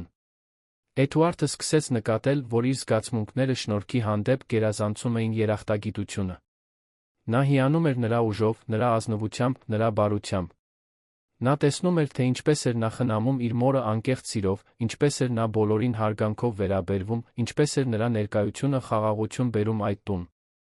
Շնորհքը, իր հերթին, նմանատիպ բան էր զգում։ Էդուարդը բարի էր, ուշադիր, համեստ, չնայած հարս տությանը։ Նա նրան հավասար էր վերաբերվում, գնահատում էր նրա կարծիքները, հետաքրքրվում էր նրա կյանքով Լիլիթով։ Ամելիան, իր դարավոր իմաստությամբ, նկատեց, թե ինչ էր կատարվում, նախքան նրանք երկուսն էլ կխոստովանեին։ Մի գիշեր, ընթրիքի ժամանակ, նա պատահաբար մեկնաբանեց. Գիտես, Էդուարդ, Մարիամ Շնորհքյանը գեղեցիկ ժպիտ ունի, երբ դու տուն ես գալիս։ Եվ դու, որդիս, այլ ես դառնում, երբ նա մոտակայքում է։ Էդուարդը ջրով խեղդվեց, շնորհքը ուժեղ կարմրեց։ Մայրիկ, նա փորձեց վիճել։ Պետք չէ ոչինչ բացատրել, Ամելիան ասաց չարաճճի ժպիտով։ Ես պարզապես ասում եմ, որ երկու հրաշալի մարդ արժանի են երջանիկ լինելու։ Եվ եթե այդ երջանկությունը հասանելի է, ինչու՞ չփնտրել։ Այդ խոսակցությունը սերմ դրեց։ Էդուարդը սկսեց ավելի շատ ուշադրություն դարձնել իր սեփական զգացմունքներին։ Եվ շնորհքը, որքան էլ փորձում էր անտեսել, չէր կարող շղթել այն թիթեռը, որը նա զգում էր ստամոքսում, երբ Էդուարդը գալիս էր։ Հենց հինգշաբթի երեկոյան ամեն ինչ փոխվեց։ Էդուարդը մինչ ուշ էր աշխատել, հոգնած էր տուն եկել։ Շնորհքը հյուրասենյակո էր, գիրք կարդալով, մինչ սպասում էր համոզվելու, որ Ամելիան հարմարավետ քնած է։ Բարի գիշեր, տիկին Շնորհք, նա ասաց, աշխատանքային թղթապանակը բազկաթոռին թողնելով։ Բարի գիշեր, պարոն Էդուարդ։ Դժվար օր էր, նա հարցրեց։ Հյու ծող։ Բայց այստեղ հասնելով ամեն ինչ ավելի լավ է դառնում։ Նրանք խոսեցին օրվա, Ամելիայի, Լիլիթի մասին, ով ոգորված էր մոտալուտ ավարտական քննություններով։ Խոսակցությունը բնականon էր հոսում, ինչպես միշտ լինում էր նրանց միջ։ Որոշակի պահին Էդուարդը մոտեցավ նստեց Շնորհքի կողքին բազմոցին։ Գիտեք, նա սկսեց, տատանվելով, ես շատ եմ մտածել վերջին ամիսներին կատարվածի մասին։ Այն մասին, թե ինչպես դուք մտաք իմ կյանք փոխեցիք ամեն ինչ։ Փրկեցիք մորս։ Ինձ ստիպեցիք տեսնել բաներ, որոնք անտեսում էի։ Եվ ավելին, դուք լույս բերեցիք այս տուն, որը տարիներ շարունակ գոյություն չուներ։ Շնորհքը զգում էր, թե ինչպես է սիրտը արագանում։ Ես պարզապես արեցի այն, ինչ կաներ ցանկացած պարկեշտ մարդ։ Ոչ, Էդուարդը ասաց, նուրբ բռնելով նրա ձեռքը։ Դա ցանկացած մարդ չէր։ Դա դուք էիք։ Ձեր քաջու։ թյամբ, ձեր բարությամբ, ձեր ուժով։ Եվ ես այլս չեմ կարող ծածնել, որ միայն երախտագիտություն եմ զգում։ Պարոն Էդուարդ, շնորհքը շշնջաց, շփոթված հուզված միաժամանակ։ Ինձ Էդուարդ կանչեք, խնդրում եմ։ Եվ թույլ տվեք ասել, թե ինչ եմ զգում։ Ես սիրահարվել եմ ձեզ, շնորհք։ Այն զարմանալի կնոջը, որ դուք եք։ Գիտեմ, որ մեր պատմությունը սկսվեց ոչ այնքան սովորական ձով։ Գիտեմ, որ տարբերություններ կան մեր անցյալում, մեր ծագման մեջ։ Բայց դրանցից ոչ մեկը կարևոր չէ։ Կարևորն այն է, ինչ զգում եմ, երբ ձեր մոտ եմ։ Այս խաղաղությունը, այս ամբողջականությունը։ Այսպիսով, ես պետք է հարցնեմ, դուք նմանատիպ բան զգում եք իմ հանդեպ։ Շնորհքը փակեց աչքերը, արցունքները հոսում էին։ Զգում եմ, նա խոստովանեց։ Բայց վախենում եմ։ Վախենում եմ, որ բավարար չեմ լինի։ Վախենում եմ, որ մի օր դուք կարթնանաք կհասկանաք, որ ավելի լավին եք արժանի, մեկին ձեր աշխարհից։ Էդուարդը բռնեց նրա դեմքը երկու ձեռքով։ Դուք իմ աշխարհից եք, շնորհք։ Դուք դրա լավագույն մասն եք։ Եվ եթե ինձ հնարավորություն տաք, ես իմ կյանքի մնացած մասը կանցկաց։ Նեմ ապացուցելով, որ այս զգացմունքն իրական է։ Նրանք համբուրվեցին այդ գիշեր։ Մի մեղմ համբույր, լի խոստումներով հույսով։ Երբ բաժանվեցին, երկուսն էլ ժպտում էին։ Ամելիան, ով ամեն ինչ զգուշորեն դիտում էր աստիճաններից, վերադարձավ սենյակ, սիրտը լի ուրախությամբ։ Գիլբերտ, նա շշնջաց իր մահացած ամուսնու դիմանկարին, մահճակալի կողքի սեղանին, մեր որդին վերջապես գտավ մեկին, ով արժանի է իրեն։ Հաջորդ ամիսներին Էդուարդի շնորհքի հարաբերությունները ծաղկեցին։ Նրանք զուսպ էին, հարգալից, բայց խորապես կապված։ Ամելիան լիովին աջակցում էր միությանը, շնորհքին վերաբերվում էր որպես դստեր, ում երբեք չուներ։ Լիլիթը, սկզբում զարմացած, շուտով ընդունեց գաղափարը։ Էդուարդը լավ, ազնիվ մարդ էր, ով անկեղծորեն սիրում էր իր մորը։ Եվ ավելի կարևոր է, նա շնորհքին երջանիկ էր դարձնում այնպես, ինչպես նա երբեք չէր տեսել։ Վերոնիկայի դեմ հայցը ավարտվեց։ Նա մեղավոր ճանաչվեց խոցելի ձեր անձի նկատմամբ բռնության, բժշկական փաստաթղթերի կեղծման յուրացման փորձի համար։ Դատավճիռը խիստ էր։ Բացի պատժից, նա կորցրեց Տեր Հովհաննիսյանն է։ Լի ընտանիքի գույքի բոլոր իրավունքները։ Ամուսնալուծությունը պաշտոնապես ձակերպվեց, Էդուարդին հաջողվեց անվավեր ճանաչել ցանկացած ֆինանսական պահանջ, որը Վերոնիկան կարող էր ունենալ։ Հանցակից բուժքույրը նույնպես դատապարտվեց, զրկվեց իր մասնագիտական գրանցումից։ Շնորհքը ցուցմունք տվեց դատավարության ժամանակ։ Դա առաջին անգամն էր, որ նա հրապարակայնորեն խոսում էր այն ամենի մասին, ինչ ապրել էր։ Ամուր ձայնով նա պատմեց նվաստացումների, լսած խոսակցության, գործելու որոշման մասին։ Ամբողջ դատարանը լուռ էր լսում նրա պատմությունը։ Երբ նա վերջացրեց, նույնիսկ դատավորը տեսանելիորեն հուզված էր։ Տիկին Մարիամ Շնորհքյան, նա ասաց, դուք քաջության ազնվության օրինակ եք։ Այս դատարանը ճանաչում է ձեր քաջությունը, ձեր հիմնարար դերը տիկին Ամելիայի պաշտպանության գործում։ Դեպքի արձագանքը հսկայական էր։ Շնորհքին սկսեցին հրավիրել դասախոսությունների, ծերերի իրավունքների, բռնությունների մասին հայտնելու կարողության, քաջության մասին։ Նա, ով միշտ անտեսանելի էր եղել, հիմա տեսանելի էր, լսելի, հարգված։ Եվ նա օգտագործում էր այդ տեսանելիությունը ուրիշներին օգնելու համար։ Նա սկսեց աշխատել ծերերի տնային աշխատողների պաշտպանության ՀԿ-ների հետ, կիսվելով իր պատմությամբ, խրախուսելով բողոքները։ Լիլիթը գերազանցությամբ ավարտեց բուժքույրական ուսումը։ Ավարտական քննությունները տոնի օր էին։ Շնորհքը առաջին շարքում էր, հագած էլեգանտ հագուստ, որը Էդուարդը նվիրել էր նրան։ Նրա կողքին էին Էդուարդը, տիկին Ամելիան, ով անպայման ներկա էր նույնիսկ իր ֆիզիկական սահմանափակումներով։ Երբ Լիլիթը բարձրացավ բեմ, դիպլոմը ստանալու համար, շնորհքը հպարտությունից լաց եղավ։ Նրա դուստրը, այն աղջիկը, ում նա միայնակ էր մեծացրել, հիմա կրթված մասնագետ էր, պատրաստ կյանքեր փրկելու։ Ավարտական քննություններից հետո Լիլիթը աշխատանքի ընդունվեց նույն հիվանդանոցում, որտեղ պրակտիկա էր անցել։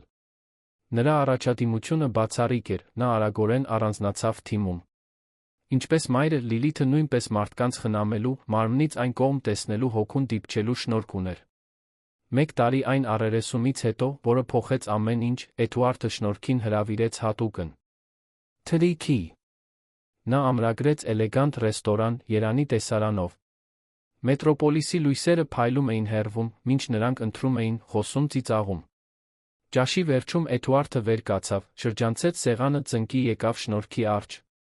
Մարիամ Շնորհքյան, նա սկսեց, ձայնը հուզմունքից լի, 1 տարի առաջ դուք մտաք իմ կյանք, փոխեցիք ամեն ինչ։ Փրկեցիք մորս, փրկեցիք ինձ սովորեցրիք քաջության սիրո իրական իմաստը։ Դուք ամենազարմանալի կինն եք, ում երբե հանդիպել եմ։ Եվ ես չեմ կարող պատկերացնել իմ կյանքը առանց ձեզ։ Այսպիսով ես հարցնում եմ այս ամբողջ քաղաքի առջ, որը մեզ տեսավ միասին մեծանալիս, դուք համաձայն եք ամուսնանալ ինձ հետ։ Նա բացեց թավշյա փոքրիկ տուփը, բացահայտելով նուրբ էլեգանտ ադամանդե մատանի։ Շնորհքը ձեռքերը դրեց բերանին, արցունքները ազատորեն հոսում էին։ Այո, նա ասաց հեկեկանքների միջից։ Այո, ես համաձայն եմ։ Ամբողջ ռեստորանը ծափահարեց։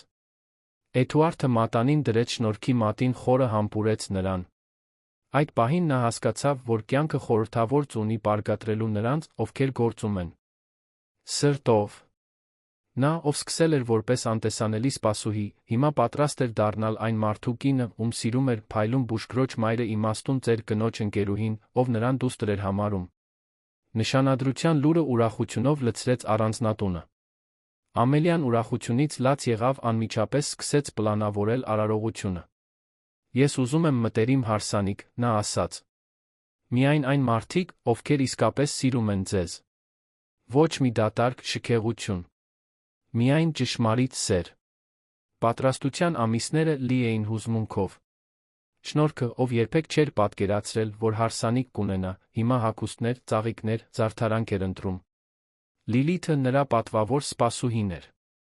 Էդուարդը հրավիրեց միայն մտերիմ ընկերներին, աշխատանքային գործընկերներին, ովքեր անկեղծորեն հարգում էին նրան։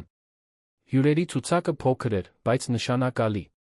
Հարսանիքը տեղի ունեցավ գարնանային մի կեսօր, առանձնատան այգիներում, որը մի օր այդքան տառապանքի թատերաբեմ էր եղել, իսկ հիմա սիրո նոր սկիզբների տուն էր։ Շնորհքը իջավ սպիտակ վարդի թերթիկներով միջանցքով, Լիլիթիկ ողմից աջակցված։ Նրա զգեստը պարզ էր, բայց էլեգանտ, արտացոլելով, թե ով էր նա։ Էդուարդը սպասում էր նրան իմպրովիզացված զոհասեղանի մոտ, աչքերը լի արցունքներով։ Նրա կողքին էր պրոֆեսոր Հենրիկը, ով որպես արարողակարգի վարող կատարելու էր արարողությունը։ Երբ Շնորհքը հասավ զոհասեղանին, Էդուարդը բռնեց նրա ձեռքերը, շշնջաց. Դու գեղեցիկ ես։ Միշտ ես եղել։ Արարողությունը հուզիչ էր։ Հենրիկը խոսեց քաջության, ճշմարիտ սիրո, այն մասին, թե ինչպես կարող են երկու հոգին հանդիպել ամենաանհավանական պահերին։ Ամելիան, նստած առաջին շարքում իր հաշմանդամի սայլակում, հուզմունքից լաց էր լինում։ Երբ նորապսակները փոխանակեցին ուղտերը, ներկաներից ոչ մեկի աչքերը չոր չէին։ Ես, Էդուարդ Տեր-Հովհաննիսյանս, խոստանում եմ սիրել քեզ, Մարիամ Շնորհքյան, իմ կյանքի բոլոր օրերին։ Խոստանում եմ պատվել քո ուժը, հարգել քո պատմությունը, քո կողքին կառուցել արժանապատվությամբ, երջանկությամբ լի ապագա։ Ես, Մարիամ Շնորհքյանս, խոստանում եմ սիրել քեզ, Էդուարդ, իմ ամբողջ հոգով։ Խոստանում եմ լինել քո կողքին լավ-վատ օրերին, լինել քո գործընկեր։ Ռուհին, քո ընկերուհին, քո վստահելի անձը։ Խոստանում եմ պատվել այն սերը, որը մեզ բերեց մինչ այստեղ։ Երբ արարողակարգի վարողը նրանց ամուսին ու կին հայտարարեց, այգին ծափահարություններով պայթեց։ Էդուարդը կրքով քնքշությամբ համբուրեց Շնորհքին։ Ամելիան վարդի թերթիկներ շաղ տվեց իր սայլակից, ժպտալով ավելին, քան տարիներ շարունակ ժպտացել էր։ Լիլիթը ուրախությունից լաց էր լինում, տեսնելով մորը վերջապես երջանիկ, վերջապես ճանաչված, վերջապես սիրված այնպես, ինչպես նա միշտ արժանի էր։ Խնջույքը մտերիմ էր, ջերմ։ Կենդանի երաժշտություն, համեղ ուտեստներ, անկեղծ ծիծաղներ։ Շնորհքը պարում էր Էդուարդի հետ աստղերի տակ, զգալով, որ ամեն ինչ արժե դրան։ Յուրաքանչյուր նվաստացում, որ նա տարել էր, յուրաքանչյուր արցունք, որ նա թափել էր, յուրաքանչյուր վախ, որ նա հաղթահարել էր։ Ամեն ինչ նրան բերել էր մինչ այստեղ։ Մինչ բացարձակ լիարժեքության այդ պահը։ Երբ գիշերն ավարտվեց, հյուրերը հեռացան, Էդուարդը Շնորհքը մենակ մնացին այգում։ Նա գրկեց նրան հետից, կզակը դնելով նրա ուսին։ Երջանիկ ես, կինս, նա շշնջաց։ Ավելի երջանիկ, քան կարող էի պատկերացնել, նա պատասխանեց։ Նրանք մնացին այնտեղ գրկախառնված, նայելով մայրամուտին երանի վրա այն ապագային, որը նրանք միասին կկառուցեին։ Ապագա, որտեղ անցյալն այլևս չէր սահմանի, թե ովքեր էին նրանք, այլ այն ընտրությունները, որոնք նրանք կատարում էին, այն սերը, որը նրանք կիսում էին։ Ամուսնության առաջին ամիսները հարմարվողականության բացահայտումների շրջան էին։ Շնորհքը, այժմ Մարիամ Շնորհքյան Տեր Հովհաննիսյան, դեռ պետք է սովորեր նոր իրականությանը։ Արթնանալ այն մարդու կողքին, ում սիրում էր վերաբերվել որպես տանտիրուհու, որտեղ նախկինում սպասուհի էր, շրջել նույն միջանցքներով ոչ թե վախով, այլ պատկանելության զգացումով։ Ամեն ինչ նոր էր մի նույն ժամանակ մխիթարող։ Էդուարդը անպայման ապահովեց, որ անցումը բնական լինի։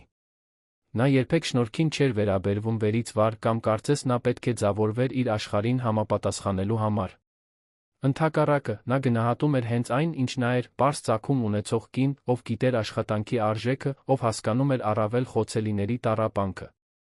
Այդ հատկանիշները ոչ թե շտկման ենթակա թերություններ էին, այլ տոնակատարության արժանի առաքինություններ։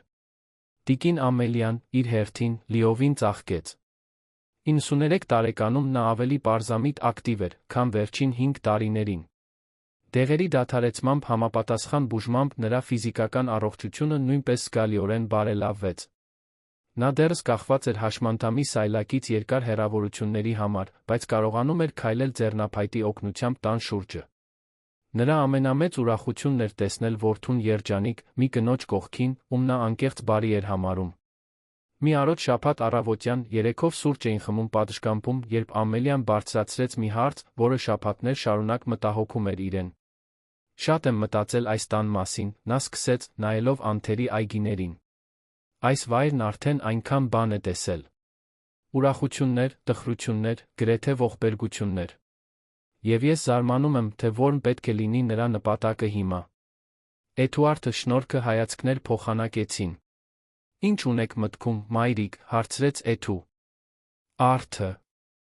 Ամելիան դրեց թեյի բաժակը, շրջվեց դեպի նրանց։ Շնորհքը պատմեց ինձ իր փորձի մասին, որպես տնային սպասուհի։ Այն նվաստացումների մասին, որոնք նա կրել է ոչ միայն այստեղ, այլ աշխատատեղերում։ Այն կանանց մասին, ովքեր աշխատում են առանց իրավունքների, առանց հարգանքի, առանց արժանապատվության։ Եվ ես մտածեցի, մենք կարող ենք փոխել դա։ Մենք կարող ենք օգտագործել այս առանձնատունը ավելի մեծ բանի համար։ Շնորհքը զգաց, թե ինչպես է սիրտը արագանում։ Տիկին Ամելիա, ինչ եք առաջարկում։ Ձեր կինը ժպտաց։ Ընդունելության կենտրոն։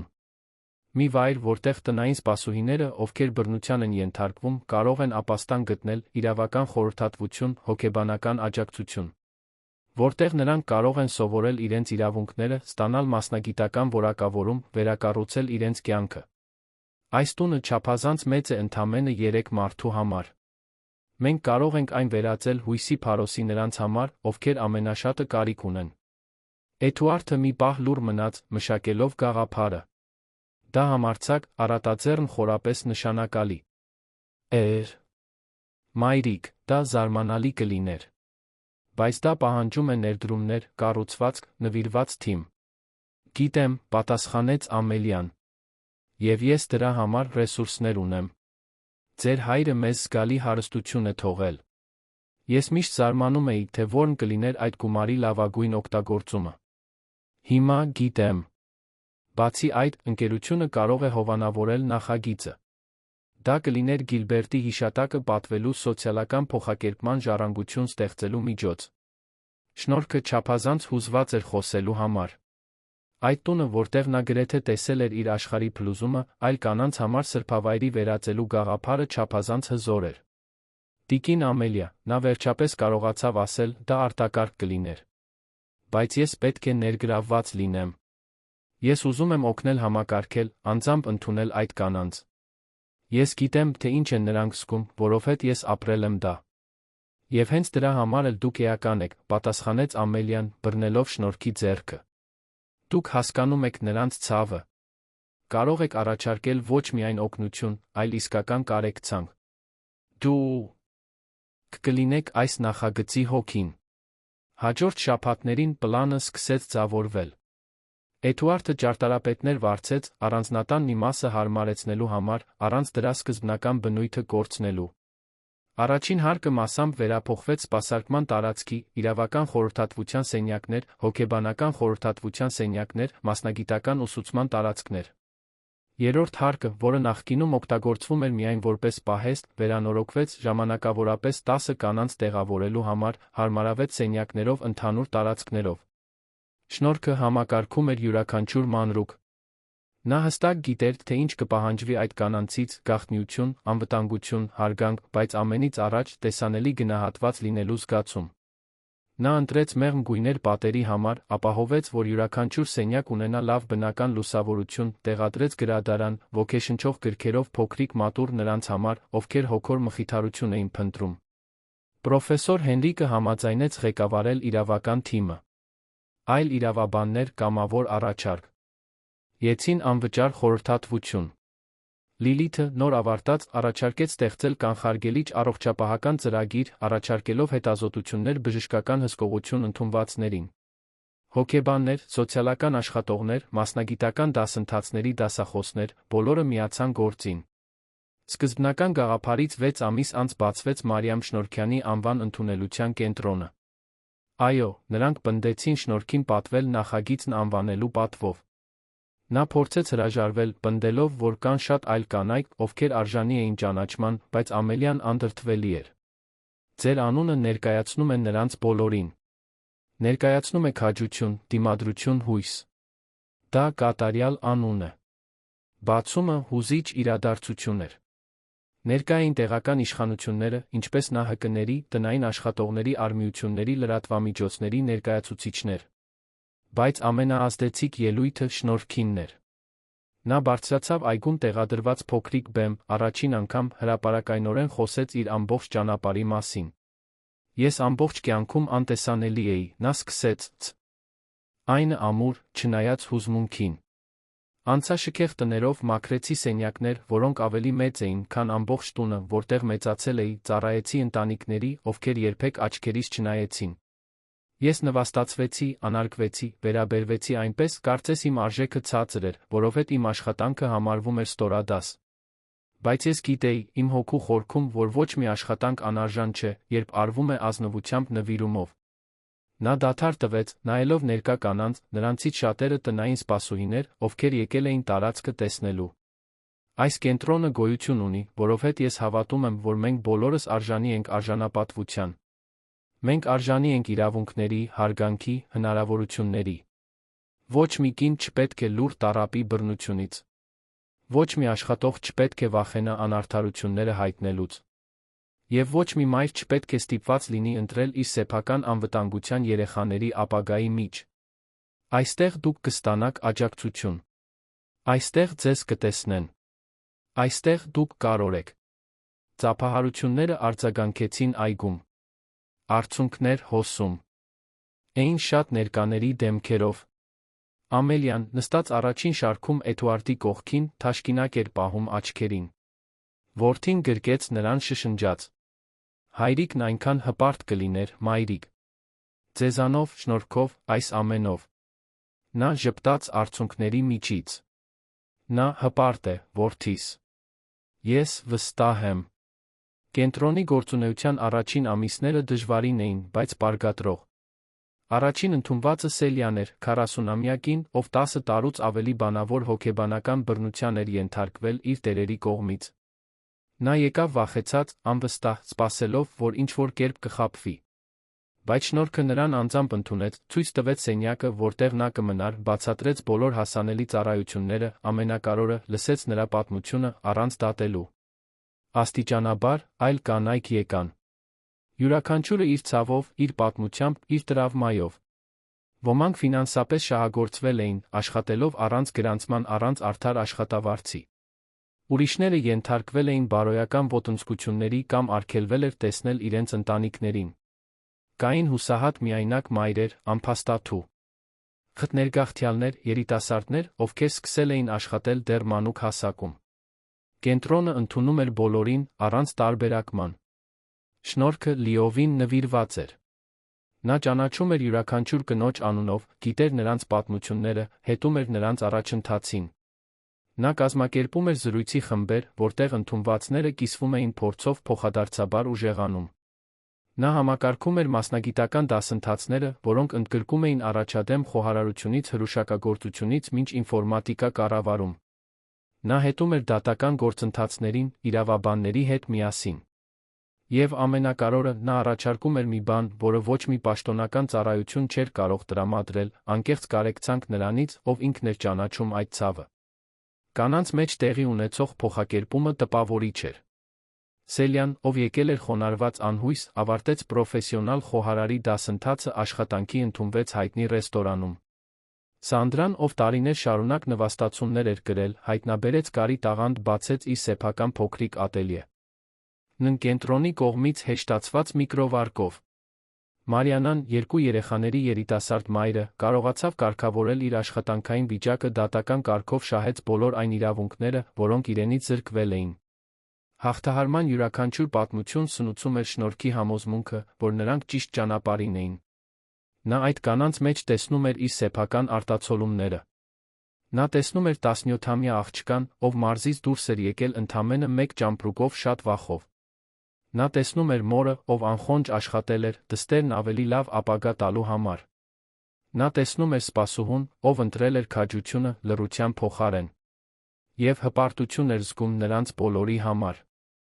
Էդուարդը ամեն ինչին հետում էր մոտիկից։ Նա խորապես ներգրավված էր նախագծում, ոչ միայն որպես հովանավոր, այլ որպես աշխատանքային իրավունքների ակտիվ պաշտպան։ Նա օգտագործեց իր գործարար ազդեցությունը, ստեղծելու գործատուների ցանց, որոնք հավատարիմ էին արդար պրակտիկաներին։ Ընկերություններ, որոնք ստորագրում էին վարքագծի կանոնագիրք, երաշխավորելով իրավունքներ, Էժանապատիվ աշխատավարձեր, հարգալից աշխատանքային միջավայր։ Նրանք, ովքեր միանում էին, ստանում էին հավաստագրման կնիկ, աստիճանաբար դա դարձավ շուկայում գնահատված տարբերակիչ հատկանիշ։ Ընտանիքի տեքստիլ ընկերությունը նույնպես փոխակերպումներ կրեց։ Էդուարդը ներդրեց օրինակելի ներքին քաղաքականություն, շուկայականից բարձր աշխատավարձեր, ընդլայնված արտոնություններ, մանկապարտեզ աշխատակիցների երեխաների համար, երկարաձգված մայրության հայրության արձակուրդներ, շարունակական որակավորման ծրագրեր։ Գործարանը դարձավ սոցիալական պատասխանատվության հենանիշ, ապացուցելով, որ շահույթը մարդկային արժանապատվությունը հակադիր հասկացություններ չեն։ Ամելիան ամեն ինչին հետում էր խորը բավարարվածությամբ։ Նա մասնակցում էր կենտրոնի գործունեությանը, երբ իր առողջությունը թույլ էր տալիս, խոսում էր ընդունվածների հետ, կիսվում էր իր սեփական հաղթահարման պատմությամբ։ 94 տարեկանում նա դիմացկունության հույսի կենդանի ոգեշնչում էր։ Նրա ամենամեծ հաճույքն էր տեսնել առանձնատան այգին լի երեխաների ծիծաղով, ընդունված կանանց երեխա։ Ներով, ովքեր ազատորեն խաղում էին, մինչ իրենց մայրերը մասնակցում էին դասընթացների կամ խորհրդատվությունների։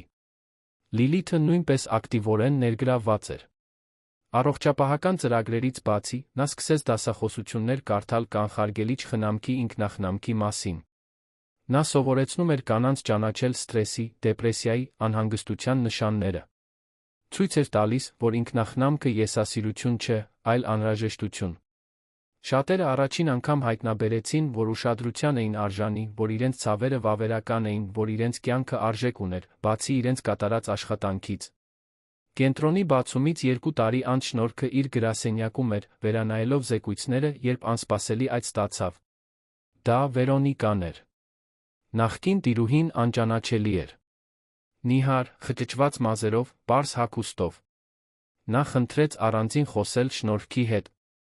Շնորհքը տատանվեց, բայց համաձայնեց։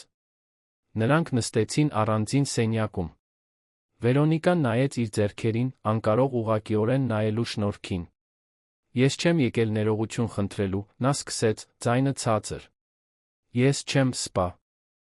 Սում, որ դուք ինձ կներեք։ Ինչ արեցի, աններելի էր։ Ես եկա, որովհետև պետք է իմանաք, որ դուք ճիշտ էիք։ Ամեն ինչում։ Շնորհքը լուռ մնաց, պարզապես լսելով։ Ես ամեն ինչ կորցրի, շարունակեց Վերոնիկան։ Իմ տունը, իմ կարգավիճակը, իմ հարմարավետությունը։ Վերջին տարիներն անցկացրի աշխատելով այնպիսի աշխատատեղերում, որոնք նախկինում արամարում էի։ Ինձ վերաբերվեցին այնպես, ինչպես ես վերաբերվեցի ձեզ այլ կանանց։ Եվ ես հասկացա։ Հասկացա նվաստացումը, հոգնածությունը, անտեսանելի լինելու զգացումը։ Երբեք չէի պատկերացնի, որ այսքան կընկնեմ։ Բայց հիմա հասկանում եմ, որ խնդիրը ոչ թե ընկնելն էր, այլ այն, որ կարծում էի, թե վերում լինելը ինձ իրավունք է տալիս ուրիշներին ոտնահարելու։ Նա վերջապես նայեց Շնորհքին։ Դուք կարող էիք լուռ մնալ։ Կարող էիք անտեսել այն, ինչ կատարվում էր Ամելիայի հետ։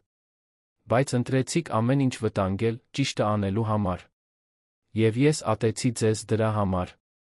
Ատեցի ձեզ քաջ լինելու համար, երբ ես վախկոտ էի։ Ազնիվ լինելու համար, երբ ես կոռումպացված էի։ Այն ամենը լինելու համար, ինչ ես երբեք չէի լինի։ Ինչ։ Եք ուզում, Վերոնիկա, հարցրեց Շնորհքը, առանց թշնամության, պարզապես անկեղծ հետաքրքրությամբ։ Ոչինչ չեմ ուզում, պատասխանեց Վերոնիկան։ Պարզապես ուզում էի, որ իմանաք, որ դուք փոխեցիք նա իմ կյանքը։ Ցավոտ, բայց անհրաժեշտ ծով։ Ես փորձում եմ ավելի լավ մարդ լինել։ Չգիտեմ, թե կհաջողվի։ Ինձ։ Բայց առաջին անգամ փորձում եմ։ Շնորհքը կարեկցանքի մի շող զգաց։ Ցավը մի բեռ էր, որը նա չէր ուզում կրել։ Հուսով եմ, որ կհաջողվի, նա անկեղծորեն ասաց։ Բոլորն արժանի են երկրորդ հնարավորության։ Նույնիսկ դուք։ Վերոնիկան գլխով արեց, աչքերը լի արցունքներով։ Նա վեր կացավ հեռացավ, այլս ոչինչ չասելով։ Շնորհքը մտածում էր այդ հանդիպման մասին։ Դա չէր նշանակում, որ նա լիովին ներում էր կամ մոռանում։ Բայց դա նշանակում էր, որ նա թույլ չէր տա, որ անցյալը թունավորի իր ներկան։ Նա կառուցել էր գեղեցիկ կյանք, լի նպատակով սիրով։ Եվ դա էր ամենակարևորը։ Տարիներն անցան մեղմորեն։ Կենտրոնն աճեց ընդլայնվեց, սպասարկելով հարյուրավոր կանանց։ Փոխակերպման պատմությունները բազմապատկվում էին։ Շնորհքը դարձավ հարգված հանրային դ. Էմք, հրավիրվելով դասախոսությունների ամբողջ երկրում։ Նա գիրք գրեց, պատմելով իր ճանապարհի մասին, շահույթը ամբողջությամբ փոխանցվեց կենտրոնին։ Բայց չնայած համբավին, նա մնում էր համեստ, միշտ պատրաստ լսելու, միշտ պատրաստ ձեռք մեկնելու։ Լիլիթը ամուսնացավ բժիշկ գործընկերոջ հետ, Շնորհքին պարգեց երկու գեղեցիկ թոռ։ Առաջինը Մարինան էր, մեծ, հետաքրքրասեր աչքերով մի աղջիկ։ 2 տարի անց եկավ Պետրոսը, ծիծաղական քնքուշ տղա։ Շնորհքը հալվում էր թոռների հետ։ Նրանց տանում էր այգիներում զբոսնելու, պատմություններ էր պատմում, արժեքներ էր սովորեցնում։ Եվ երբ նրանց բռնում էր գրկում, մտածում էր այն ամենի մասին, ինչ նա անցել էր մինչ այստեղ հասնելը։ Յուրաքանչյուր զոհաբերություն արժեր դրան։ Էդուարդը Շնորհքը շարունակում էին սիրահարված լինել։ Նրանց հասուն ամուր սերը դիմացավ ժամանակին։ Նրանք միասին ճանապարհորդում էին, միասին ծիծաղում, կողք կողքի աշխատում էին սոցիալական նախագծերում։ Նա նրան նայում էր նույն հիացմունքով, ինչ առաջին օրը, նա դեռ թիթեռներ էր զգում ստամոքսում, երբ նա տուն էր գալիս։ Դա սեր էր, որը կառուցված էր փոխադարձ հարգանքի, անկեղծ հիացմունքի խորը մտերմության վրա։ Տիկին Ամելիան ապրեց մինչ 96 տարեկան։ Նրա վերջին տարիները լի էին ուրախությամբ, շրջապատված սիրով, տեսնելով այն ժառանգությունը, որը նա օգնել էր կառուցել, ծաղկելիս։ Երբ նրա ժամանակը եկավ, նա հանգիստ հեռացավ, քնելով իր սեփական մահճակալում, իր սիրելի տանը, Էդուարդի Շնորհքի կողքին։ Նրա վերջին խոսքերը երախտագիտության էին։ Շնորհակալ եմ ինձ փրկելու համար։ Շնորհակալ եմ ինձ կյանքը վերադարձնելու համար։ Շնորհակալ եմ իմ ցավը այդքան շատ ուրիշների համար հույսի վերածելու համար։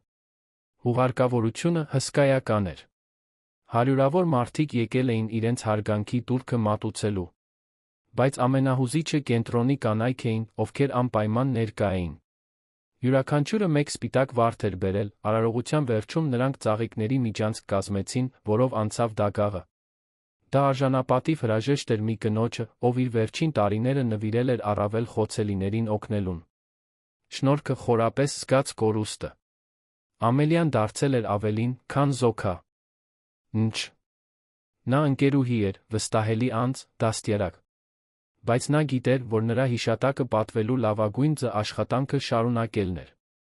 Եվ հենց դա էլ նա արեց։ Այսօր, 62 տարեկանում, Շնորհքը հանգիստ նայում է անցյալին։ Նա նստած է առանձնատան այգում, նույն վայրում, որտեղ մի օր աշխատել էր որպես նվաստացված սպասուհի։ Էդուարդը նրա կողքին է, մազերն այժմ լիովին մոխրագույն, բայց աչքերը դեռ փայլում են սիրով։ Թոռները վազվզում են սիզամարգի վրայով, նրանց ծիծաղը լցնում է օդը։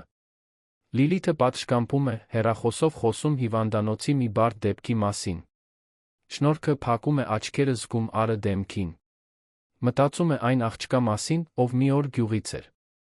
Մտածում է մոր կոշտացած ձեռքերի մասին, որոնք լվանում էին հագուստը լվացքի տաշտակում։ Մտածում է աշխատանքի առաջին օրվա մասին, վախի, հույսի, խառնուրդի մասին։ Մտածում է մանուկ Լիլիթի մասին, իր արած զոհաբերությունների մասին, իր թափած արցունքների մասին։ Մտածում է տիկին Ամելիայի մասին, այն քաջության մասին, որը պետք էր ունենալ, այն որոշման մասին, որը փոխեց ամեն ինչ։ Եվ մտածում է բոլոր այն կանանց մասին, ովքեր անցել են կենտրոնով։ Նրանց մասին, ովքեր դեռ այնտեղ են, վերակառուցելով իրենց կյանքը։ Նրանց մասին, ովքեր արդեն հեռացել են, բարգավաճում են։ Նրանց մասին, ովքեր կգան, փնտրելով նույն ընդունելությունը, որը նա մի օր կարիք ուներ։ Շնորհքը բացում է աչքերը, ժպտում։ Նրա ճանապարհը ապացուցեց, որ քաջությունը կարող է ծնվել անտեսանելիությունից, որ արդարությունը կարող է հաստատվել նույնիսկ նրանց կողմից, ում համակարգը փորձում է լռեցնել, որ ճշմարիտ սերը կարող է ծաղկել այնտեղ, որտեղ ամենակիչն է սպասում։ Նա սկսել էր որպես սպասուհի, դարձավ հերոսուհի, փոխակերպվեց կնոջ, մոր, տատիկի, ակտիվիստի։ Բայց ի վերջո նա միշտ եղել է պարզապես Մարիամ Շնորհքյանը, մի կին, ով հավատում էր, որ ճիշտը անելը արժե ցանկացած ռիսկի։ Էդուարդը սեղմում է նրա ձեռքը։ Ինչ ես մտածում, սերս, նա հարցնում է։ Այն մասին, թե որքան զարմանալի է կյանքը, նա պատասխանում է։ Այն մասին, թե երբեք չգիտենք, թե որտեղ կարող է մեզ տանել մի որոշում։ Այն մասին, թե որքան արժեր այս ճանապարհի յուրաքանչյուր քայլը։ Նա մեղմորեն համբուրում է նրան։ Իսկապես արժեր։ Եվ կշարունակի արժենալ ամեն օր։ Նրանք մնում են այնտեղ, ձեռք ձեռքի տված, դիտելով մայրամուտը երանի վրա։ Այն քաղաքը, որը նրանց տեսավ մեծանալիս, տառապելիս, պայքարելիս, հաղթելիս։ Այն քաղաքը, որտեղ նրանք կառուցեցին մի ժառանգություն, որը գերազանցում է նյութական հարստությունը։ Արժանապատվության, արդարության, սիրո ժառանգություն։ Եվ մինչ երկինքը նկարվում է նարնջագույն վարդագույն երանգներով, Շնորհքը գիտի, որ իր ամենամեծ հաղթանակը ոչ թե հարուստ տղամարդու հետ ամուսնությունն էր, ոչ էլ առանձնատունը, որտեղ նա ապրում է, ոչ էլ հանրային ճանաչումը։ Նրա ամենամեծ հաղթանակը երբեք իր էությունը չկորցնելն էր։ Այն էր, որ անցավ նվաստացումների միջով, առանց բարությունը կորցնելու։ Այն էր, որ ձեռք բերեց իշխանություն, առանց մոռանալու, թե որտեղից է եկել։ Այն էր, որ բարձրացավ, առանց որևէ մեկին ոտնահարելու։ Նա վեր կացավ, գրկեց թոռներին, ովքեր վազում էին դեպի նրան։ Մարինան բղավում է տատի, մինչ Պետրոսը բարձր ծիծաղում է։ Շնորհքը նրանց վերցնում է գրկում, մեկին յուրաքանչ։ Յուր ձեռքում, նրանց հետ պտտվում այգում։ Էդուարդը դիտում է նրանց, սիրտը լի։ Լիլիթը մոտենում է լուսանկարում այդ պահը։ Դա կատարյալ պատկեր է, սեր, ընտանիք, պարզություն, անկեղծ երջանկություն։ Գիշերն իջնում է առանձնատան վրա։ Լույսերը մեկ առ մեկ վառվում են։ Ընդունելության կենտրոնը, առաջին հարկում, դեռ աշխույժ է։ Կանայք զրուցում են ընդհանուր սենյակում, ծիծաղում, պատմություններ են կիսում, փոխադարձաբար աջակցում են։ Դա հույսի ձայնն է, որը արձագանքում է պատերից, որոնք մի օր հուսահատության վկաներն էին։ Շնորհքը մտնում է տուն։ Անցնում է այն միջանցքով, որտեղ մի օր արհամարանքով էր ընդունվել։ Բարձրանում է այն աստիճաններով, որտեղ մի օր վախենում էր քայլել։ Մտնում է այն սենյակը, որը մի օր պատկանում էր նրան, ով նրան նվաստացնում էր։ Եվ պառկում է այն մարդու կողքին, ով ընտրել է սիրել նրան այնպիսին, ինչպիսին նա իրականում է։ Նախքան քնելը, նա շնորհակալության աղոթք է շշնջում։ Շնորհակալություն է հայտնում փորձությունների համար, որոնք նրան ուժեղացրել են։ Մարդկանց համար, ովքեր հատել են նրա ճանապարհը։ Նրանց ովքեր մնացել են, նրանց համար, ովքեր հեռացել են։ Շնորհակալություն է հայտնում այն քաջության համար, որը նա գտել է, երբ ամենաշատը կարիք ուներ։ Եվ շնորհակալություն է հայտնում այն համոզմունքի համար, որ ցանկացած պայքար արժե դրան, երբ մենք պայքարում ենք ճիշտի համար։ Էդուարդը գրկում է նրան։ Քնիր, իմ թագուհի, նա շշնջում է։ Վաղը մենք ավելի շատ պատմություններ ունենք փոխելու, ավելի շատ կյանքեր շոշափելու, ավելի շատ սեր տարածելու։ Նա ժպտում է խավարում։ Այո, վաղը։ Եվ բոլոր առաջիկա օրերին։ Որովհետև Մարիամ Շնորհքյանը սովորել էր, որ կյանքը ոչ թե այն է, թե որտեղից ենք սկսում, այլ այն, թե ով ենք դառնում ճանապարհին։ Եվ նա դարձավ հենց այն, ինչին միշտ վիճակված էր լինել՝ լուռ մարտիկ, ով երբեք չդադարեց պայքարել, համեստ կին, ով երբեք չմոռացավ իր արմատները, առատաձեռն հոգի, ով իր երկրորդ հնարավորությունը նվիրեց ապահովելու, որ ուրիշներն էլ ունենան իրենցը։ Նրա ժառանգությունը ոչ թե առանձնատան պատերին է կամ բանկային հաշվի թվերում։ Այն յուրաքանչյուր կնոջ աչքերում է, ով անցնում է կենտրոնով հայտնաբ երում, որ իր կյանքը արժեք ունի։ Այն յուրաքանչյուր երեխայի ժպիտում է, ով ազատորեն խաղում է այգիներում։